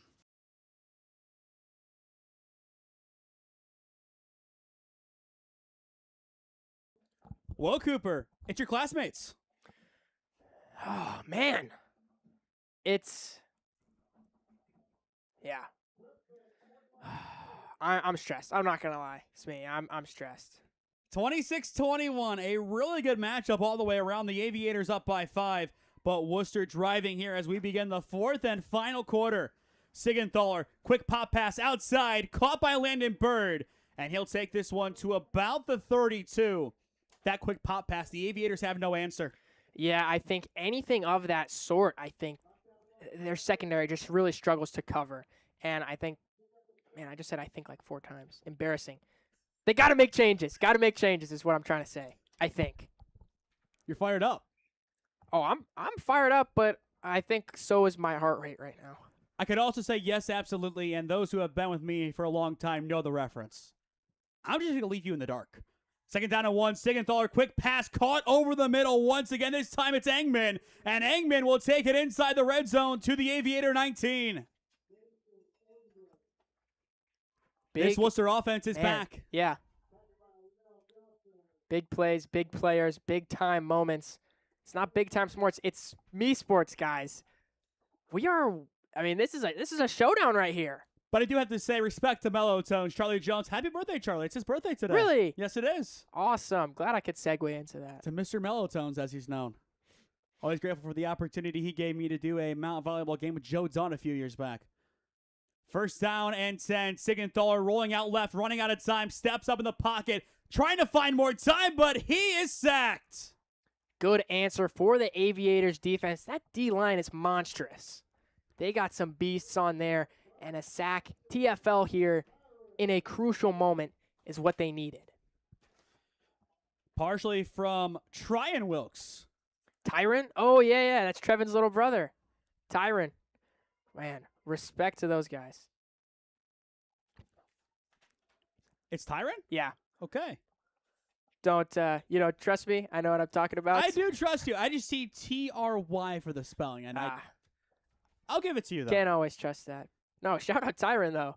Great play by him. Second down and 13. Siegenthaler has the time. Cleaner pocket this time, but it begins to collapse. He'll roll out. He goes for the end zone, and it's incomplete off of Engman's hands. Great pressure by the Aviators secondary, but that one would have been really close to the goal line. I think if there was a little bit more zip behind it, he would have found him. And you know who was right there? Cash Brisker. He is a key piece on offense and also a key piece on defense, getting a big deflection there. And right now, 3rd and 13 for the Generals. They got to make something happen. 2 plays to make it happen realistically before the Aviators begin running the ball a bunch. And I will say, with this Generals squad, it's tough because you're in the 4th, but I wouldn't be mad with the field goal. They have a good kicking squad. And I think that's going to be a timeout. Also, Salem's going to win. 21-7 in the 4th over Canfield. Wow. Uh-oh. That screwed me. We are getting clipped by Salem Barstool. Yeah.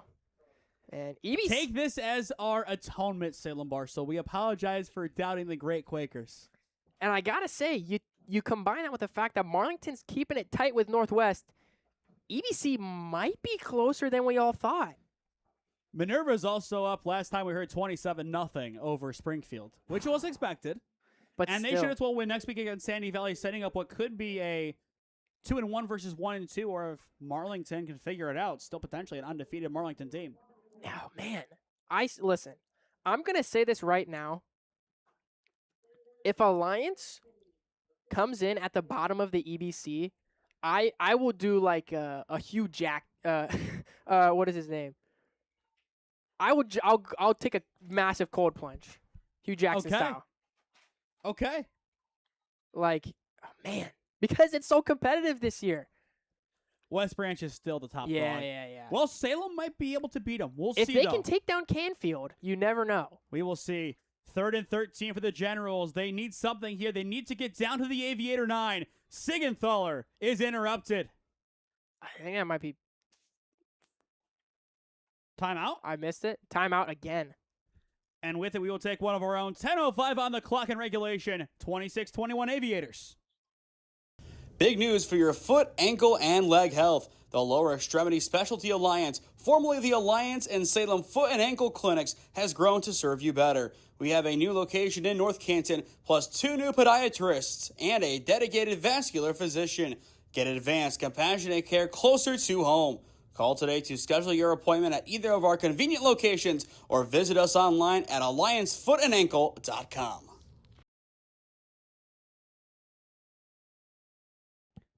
Still 10:05 on the clock in regulation. 26-21 Aviators hanging on. But Wooster 3rd and 13 near the red zone. What a big moment this is for them. Man, I feel like the whole 3rd quarter has just been building to this right now, where Wooster can take the lead in, what's been a very long drive, I feel like. It has been. So 3rd and 13. Maybe the biggest play of the day so far. Siegenthaler drops back. He'll go to the boundary. Pass is incomplete. Undershoots his targets. And it is decision time. 4th and 13. Do you go for a long field goal? Do you go for it? Do you have a really short punt? That's a tough decision to make right there. I think you go for this. Again, last drive you had a touchdown. It was just dropped. And again, Gavin Awful goes over to the Aviator student section, trying to pump them up. He's a man of the people, truly. Yes, he is. So 4th and 13. Siegenthaler and company backs against the wall in a trips right formation. Siegenthaler drops back, has the time, needs to do something here, and he is going to be sacked. The Aviators get it back. Jaden Lott. What a big play. Man, big J Lott. He's a fan favorite. You talk about a fan favorite, J Lott is a fan favorite right there. Able to swallow him up. The Aviators take it back with 9:52 on the clock. I don't know if you slow it down here, though. I don't think you can. With only a 5-point difference in this game, you don't even need a PAT to take the lead. I mean, it's high pressure, but I think what has been the saving grace of this Aviators team, the defense. In the biggest moments, they have been there. This whole third quarter and how far the 2 minutes that we've been here in the fourth, defense has been fantastic. So here we go. 1st down and 10 for the Aviators at their own 29. It'll be Sanders keeping it himself, has the space, getting past the 35. And he'll be downed at about the 37. Solid pickup of 8 on the play. But if the Aviators can do that, wind down this clock, then they could walk out here with a big win. But time is going to be called as there is an injured Aviator. And we'll see who that is. Is that Caden Sanders? Oh, no, that kind of, it was an 8. It looked like a single-digit number. Oh, no, that would spell doom. Who's the backup? I don't even know. Do we have a depth chart? Here. I don't have a No backup position. quarterback. I don't have any I don't have positions on the Max Preps ones. Wow. But this is a big spot for the Alliance Aviators, and same for Wooster. It looks like he's getting stretched out right now, if that is Caden Sanders, so it might just be a cramp. Which would be a huge positive for the Aviators. It has to be. And I will say that's something that we saw a lot of against Northwest. I don't know if I told you this, but there was about 5 or 6 stoppages of play due to cramping. Drink your pickle juice, guys. Drink some Gatorade, Pedialyte maybe. Not sponsored. Not sponsored, but that is how you cure the muscles tightening up and things of that nature. It does appear to be Caden, but once again, coming up this week to close it out tomorrow at 2, it'll be Tri-C taking on Owens Community College in soccer. That game at Tri-C West. Then next week, Northwest versus Minerva Girls Soccer Monday at 6:30, followed by Minerva and Alliance Boys Soccer at 7 on Tuesday. Then next Thursday, we go back to the Duke Dome for the first time since the Marlington CCC Girls Playoff game. It'll be Marlington versus Carrollton Volleyball, followed by our week finale. It'll be Alliance Streetsboro next Friday. They might use Cash at quarterback. 7. They might go Cash for the rest of the game. You might have to. 2nd down and 3 after that pickup of 7 from Sanders. Wildcat quarterback Brisker keeps it, and he is going to be stuffed, but gets out of it. And he has the 1st down. Excellent resilience by Cash Brisker. Cash nasty. Laying a little boom, fighting through it. I mean, this kid is a dog. There's no other way to put it. This kid is a dog. He's a fighter, that's for sure. Man, this is I'm stressed right now. I don't know about you. My heart's racing. I'm wishing the best for Caden, of course. But man, Cash Brisker really is stepping up now. This is a huge moment. If it's like Padua's offense, we're going to see a lot of motion and a lot of moving pieces in the backfield. If it's like how they played DeVore. Direct snap, Brisker. This time he's met, and this time there's nowhere to go. Yeah, I think Wooster knows they made that adjustment now. It's going to be tough. But again, if they watch their film, they know that Cash Brisker this season is one of the only perfect passers in the OHSAA. 1 for 1 for 57 yards. Yeah, I mean, that's one of the stats that I found pretty funny about that previous game against Northwest for the Aviators. Caden Sanders went 11 for 21 with 46 yards. Cash Brisker matched that in one toss of the football. And at 11 on top of it. That's you got to give Cash Nasty some respect. So 2nd down and 12. False start. 2nd down and 17. Man. And the clock stops at 8:03. It's going to be a long fourth quarter, I fear. It is going to be a long night. I still have to prep for tomorrow. Brutal. That'll be a fun one, though. I'm excited to see Tri-C soccer for the first time. JUCO soccer, don't really know too much about the landscape of it, but I'm sure I'll learn a thing or two tonight. And, of course, respect to you for closing the streaming deal on that. I think I've said that a few times, but that's momentous right there. It's just the start for SmeeSports, honestly. I think I've kind of said it a couple of times to people. I have 2 years left of college. I'm going full speed ahead. I'm seeing where I can take this thing. I owe it to myself, and I owe it to the people who've bet on me to make that happen. So 2nd down and 17.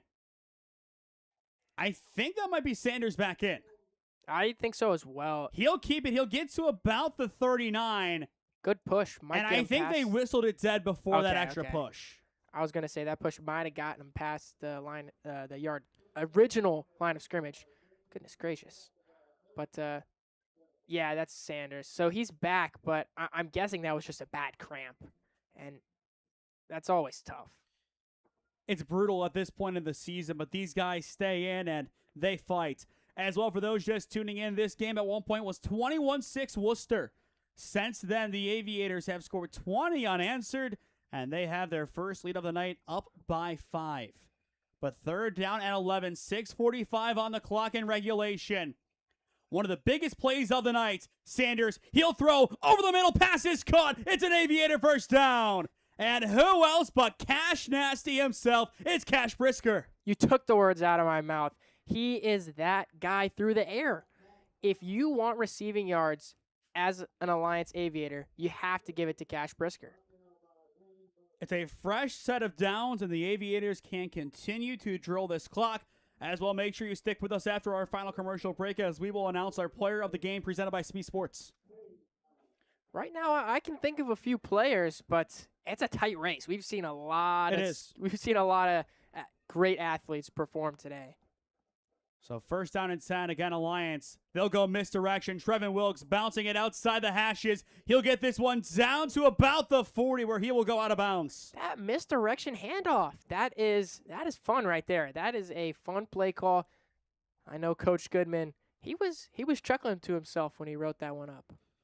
I'm sure he was. It's worked once already for a touchdown for Trevin Wilkes. That one, he got about 8 on it. And that, as things stand, is going to be the winning touchdown. So 2nd down and 3 coming up, but the clock, it'll run, actually. I'm kind of surprised by that. I think, didn't he get out of bounds? I thought he did. Knee must have went down in bounds then. Alliance running out of time here. They're going to quickly snap this one on 2nd down and 3. Sanders pulled back right before the line to gain. And I think it'll be 3rd and inches. But Alliance tried playing him quick. Yeah, and they're still sticking to the run game, and I like that. You have to run down the clock now while you have the ball.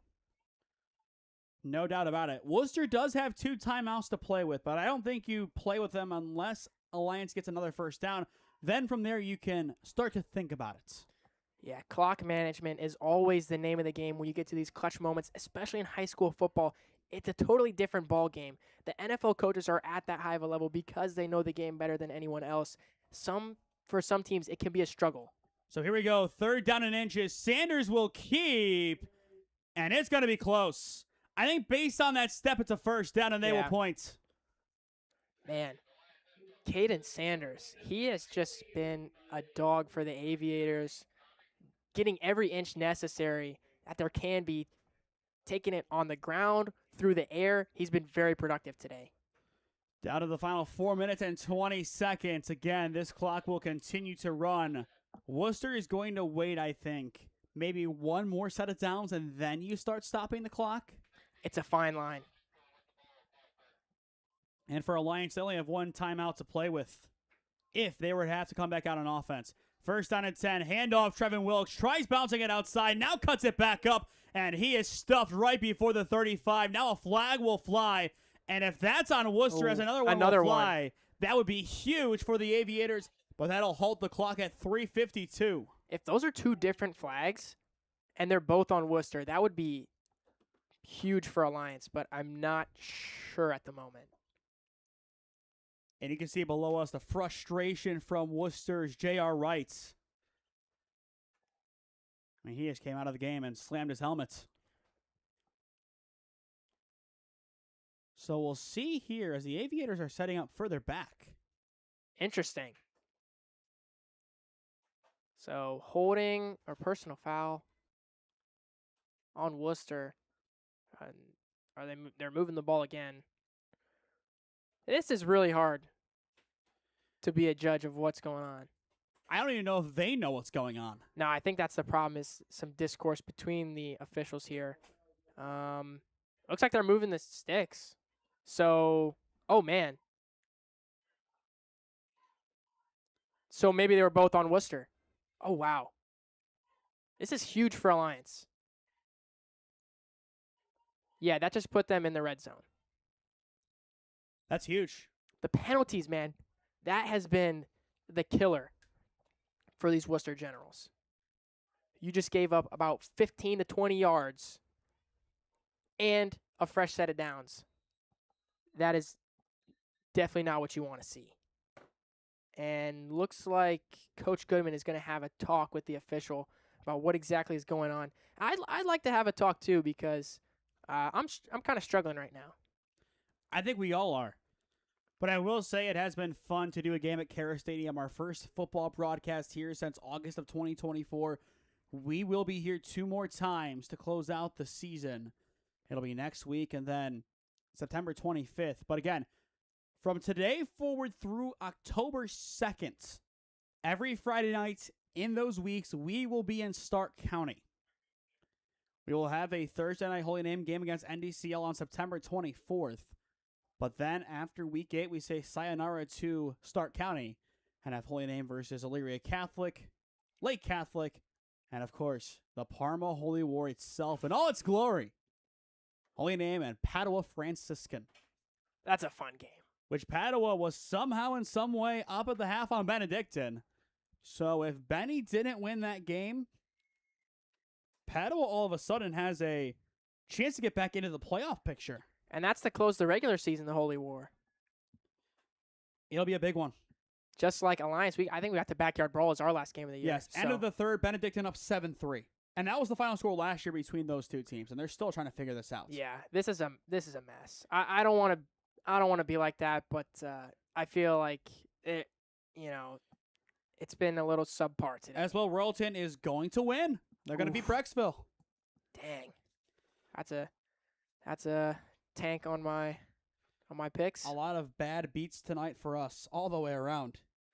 It was not maybe our best set of predictions, but we'll have to see when those rankings come out, I don't think either of us are going to be happy.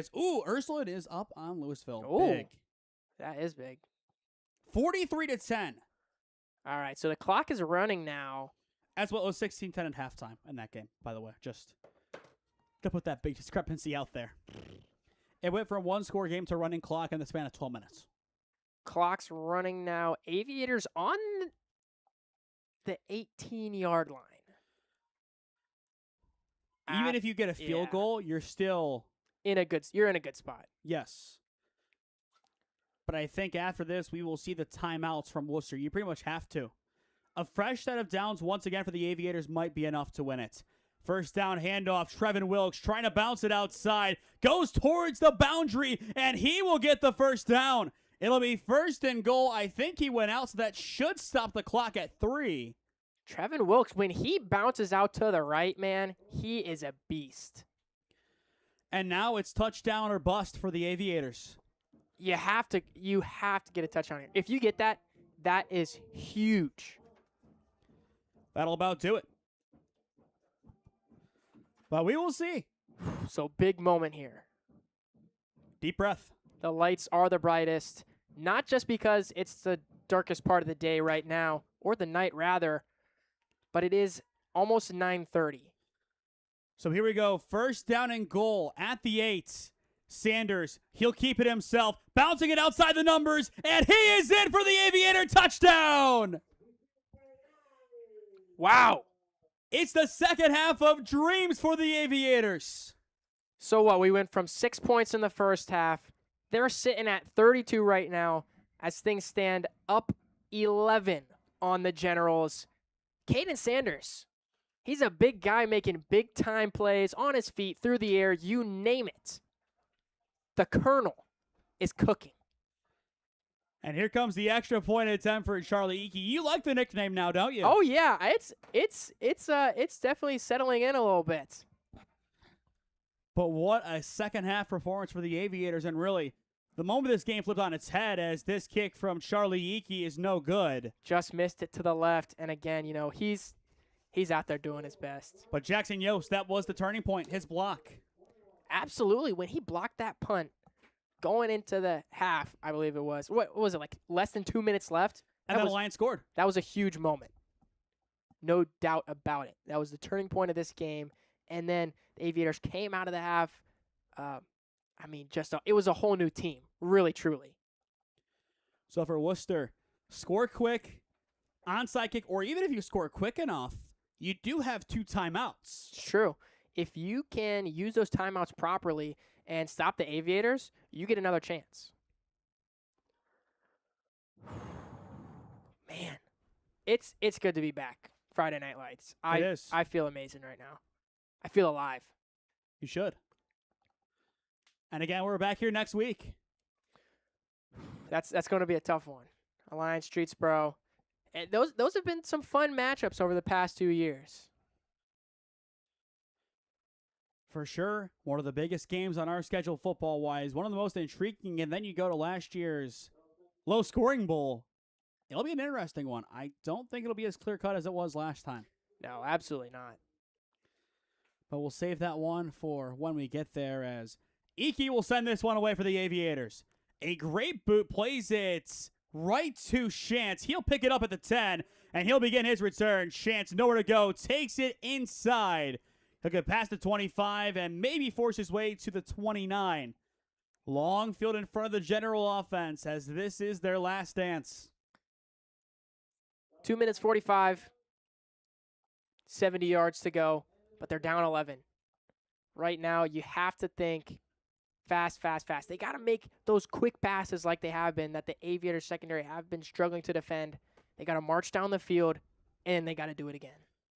So Griffin Siegenthaler, what are you made of? I mean, this is when you really get to test a quarterback, and a sophomore varsity quarterback at that. So first down and 10 for the Generals. Do they have one final big play? And there's the flag. Maybe, first and 15. Maybe one final false start. It's just so frustrating because they are a great team. Yeah. They have the talent. They really do. You got to get these little things under wraps. It's week 2. You can't have more than probably 10 false starts. Siegenthaler on first down and 15. He'll take it himself, running on the near side, past the 25, out of bounds at the 30. And there goes one of the officials. Oh, man. And that's going to be a personal foul. I mean, you can't stand over the Aviator like that. That'll go on Fakua. No. You just cost your team 15 yards. Yeah, no. You can't do that. I mean, there was no point to that. Have to clean it up. Yeah. Again, just when they take a step forward, it's 2 back. I think I've been saying it kind of since really we started seeing the false starts pour in, but these little mistakes, the penalties, have been the downfall of this General squad. This is a good team. We know this. We've seen this. The talent is there. It's just the penalties on top of penalties that are holding them back. So still 2:37 on the clock as it is almost 9:30. Yikes. So second down and 21. Siegenthaler goes out wide. Pass is caught. Bird able to hang on to it. Gets a few. Now it's third down and long. A flag is thrown on that, though. I don't know exactly what that would be on. It looked like a clean, I don't see it. Pass interference? Which he caught it. Yeah. Did they? I don't know about that. I think that was clean coverage by Dame Jones. I think he may have been a hair early. Yeah. Again, I'm not a fan of that one. There have been a lot of interesting calls tonight going against both teams. Yeah, I'll keep my lips zipped on that. And it will be. So 2nd down and short. For Wooster, again, the clock runs. You cannot use a timeout. You absolutely cannot. As long as you score with probably 50 or more seconds on the clock, you have a chance. Even if it's a really, really outside chance, you do have a chance. So Siegenthaler back to work on 2nd down. He'll take the shot off the near sideline, going for Bird, and the pass is caught! What a catch! 1st down, Generals! And they will hustle to spot this one. It's in plus territory at the Aviator 35. I think the Aviators were trying to say that he landed out of bounds, but, I mean, he got a foot in. You have to respect that catch as well. And the ability to get the toes down. We are seeing some next-level talent on this Worcester squad. The sideline cam got it perfectly. That's a catch. Siegenthaler right back to work. Clean pocket. He'll go over the middle. Pass is caught by Bird inside the red zone of the 15. You got to hustle up to the line here. 1:37 on the clock. They will stop it to spot it. You spoke it perfectly. I mean, this is a textbook 2-minute drill. Get the ball upfield. You're in the red zone now. It's crunch time. Clock continues to run. A final 90 seconds of regulation. Siegenthaler on 1st down and 10. Has the time. Now running out to his left. Still evading pressure. Has to throw it away. And he will stop the clock with 1:18 to go. And as I said, before we say that again, it's a flag. But as I said before, you score with 50 or more seconds, you have a chance. I don't think that's intentional grounding. He was well outside the box. Yeah. I mean, we'll see here. I don't think it was holding as the play was to the other side of the field. Flag is waved. Okay. Yeah, I was really confused. I kind of think they were initially going to go with that intentional grounding. Yeah. Maybe somebody called it on that side. Yeah, no. I don't agree with that. But you do have a stopped clock, 1:18 left to play. It'll be 2nd down and 10, still at the 15. Siegenthaler drops back. Clean pocket. His pass over the middle is caught by Mosley. Inside the 10, spins it back up the field. He will dive to try and get out of bounds. They will get the 1st down. The clock should still run. And now we'll see. It stops at 1:04. And it will be 1st and goal. Oh, wow. I didn't even think he got there. That was so close. The clock will run once again here. 1st and goal. Wooster has to be quick here. They have 2 timeouts, but trying to save them for potentially a last gasp defensive stand. It'll be Siegenthaler to throw on 1st down. Running out of time. Rolling out to his left. Has to get rid of it. He will throw. Passes incomplete. 46 seconds left to go. Those timeouts no longer matter, essentially. Yeah, it's tough. Just under that 50-second mark, like you mentioned. But just so close. Within the grasp of their hand. And you go back to that onside kick recovery that you thought they had earlier. If they can make that happen, you have one last chance. There's so many of these calls that had they have gone the other way, as they more than likely should have, this is a different game. 100%. And again, this can go both ways. 2nd down and goal at the 5. Siegenthaler, once again, he'll throw. Quick pass, and it is caught. Touchdown, Wooster. Oh, my word, Landon Bird. This kid is different. Back to a 5-point game. Man. Landon Bird. So surely you go for 2 here to try and make it where you just need field goal range if you get the ball back. Right. And technically, if you're really quick with it and Alliance doesn't really do anything with the ball, you could, with the 40-second clock, I guess, get a chance. Not likely, but you could. They are going to go for 2 here. I think you have to. Make it a 3-point game. I would agree. So Siegenthaler will try it again, looking for the 2. He'll motion Shantz. Siegenthaler rolling left, has the time. Now back to the right side, steps up, throws, caught. Wide open. 2-point conversion is good. 32-29. That time picks up Darius Howard. Oh, buddy. It's getting dicey. We're not done yet. But it all comes down to this, an onside kick. I think that they probably will go for it. You have to if you want to win the game. You absolutely do. You don't have enough time to stall. Oh, man. Again, I hate to bring it up. One drop. One drop difference. Man, this is a stressful moment. I think for both teams, and ourselves included.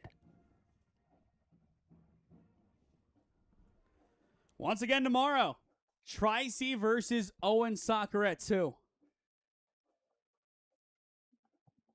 That'll be a really interesting game.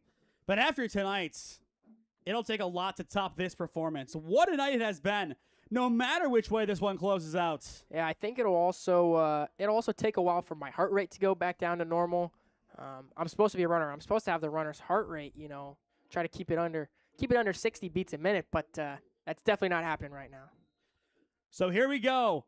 Onside kick coming up for the Generals. It has to clear midfield.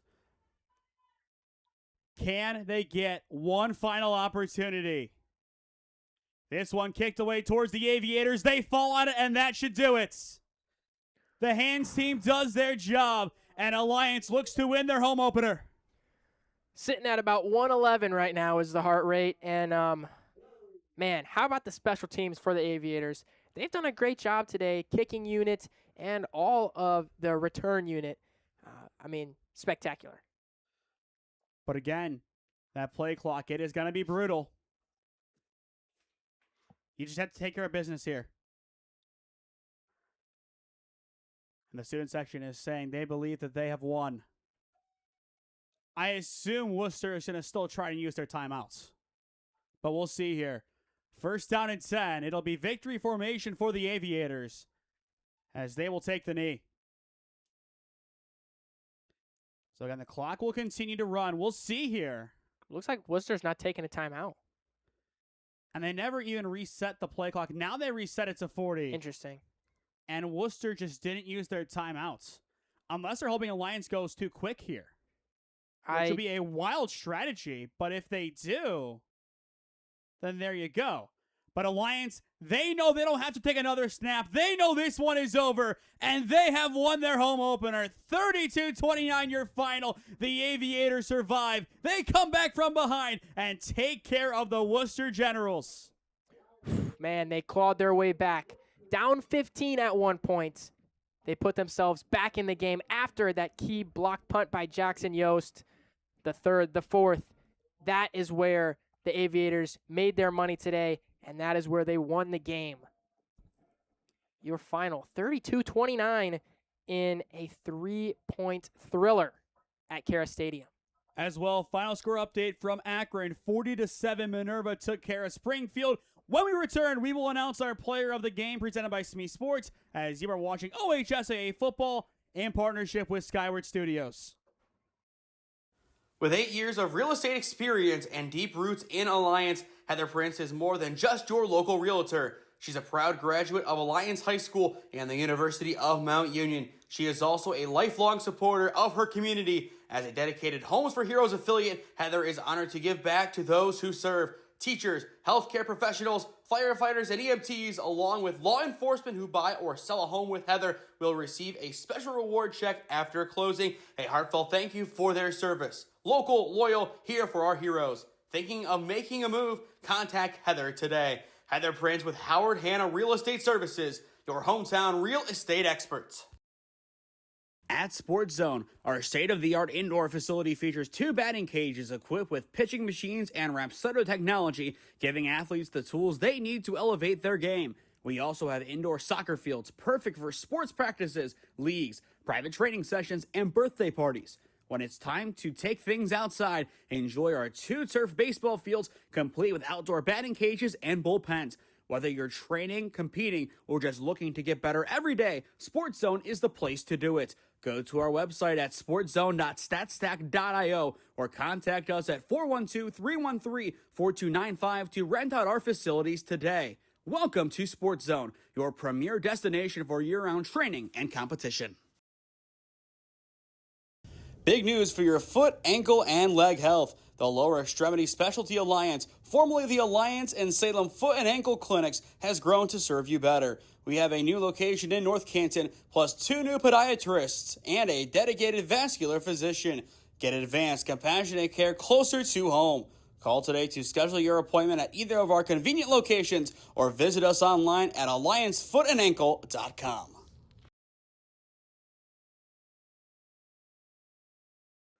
Welcome back to Kehres Stadium on the campus of the University of Mount Union. The Aviators finishing up their post-game celebrations. A 32-29 winner tonight as they take care of Wooster. Your player of the game presented by SmeeSports. I could go one of two ways here. Cash Brisker, of course. A lot of big plays, but your player of the game presented by SmeeSports is Trevin Wilkes. The go-ahead touchdown, it was a massive touchdown. Yes, Caden Sanders had a big one to end the game as well. But he helped finish that rally. And every single carry he had, he was always a threat to rip off a really big run. Yeah, absolutely. I think when he got, especially in the third and fourth, that whole second half when he got going, he bounces it out to the right. Every rush was about 6 to 8 yards. I mean, he was a threat, like you said, and he was there in every quarter, being productive and being part of that final victory score, that final score, 32-29. He was a huge piece in the rushing game. But Wooster, you have to give them their props. They battled really hard today. Griffin Sigenthaler, he is one to watch for the future.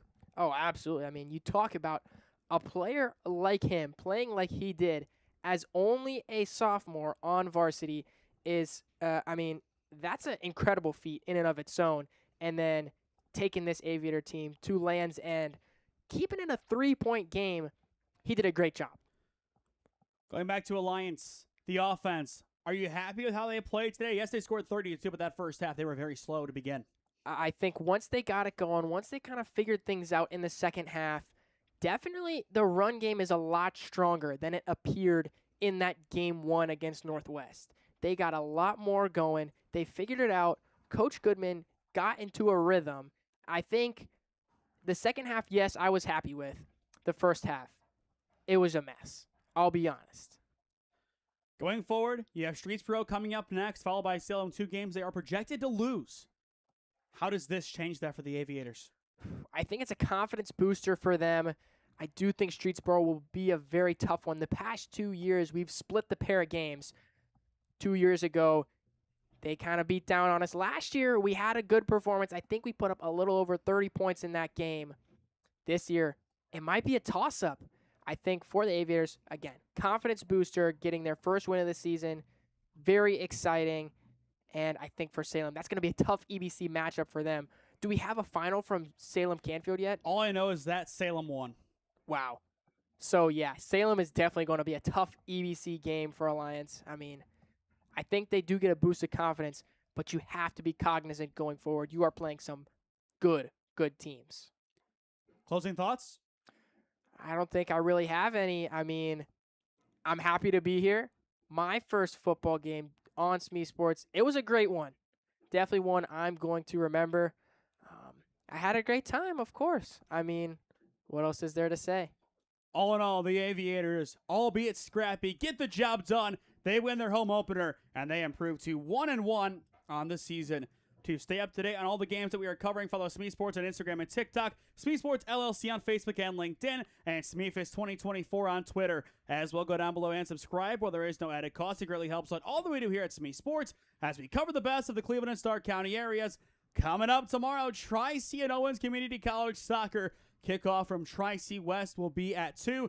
Next week, Northwest, they travel to take on Minerva and girls soccer on Monday at 6:30. Followed by Minerva taking on Alliance and boys soccer. That game scheduled for 7 o'clock on Tuesday.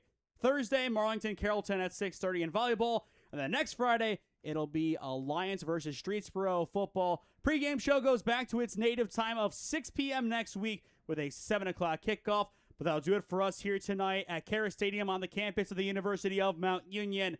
The Aviators get it done 32-29 over a very talented and very gritty Wooster Generals. For Cooper Fontaine, this is Nathan Smee signing off as you have been watching OHSAA football on Smee Sports in partnership with Skyward Studios. Thank you all for tuning in, and we will see you again next time.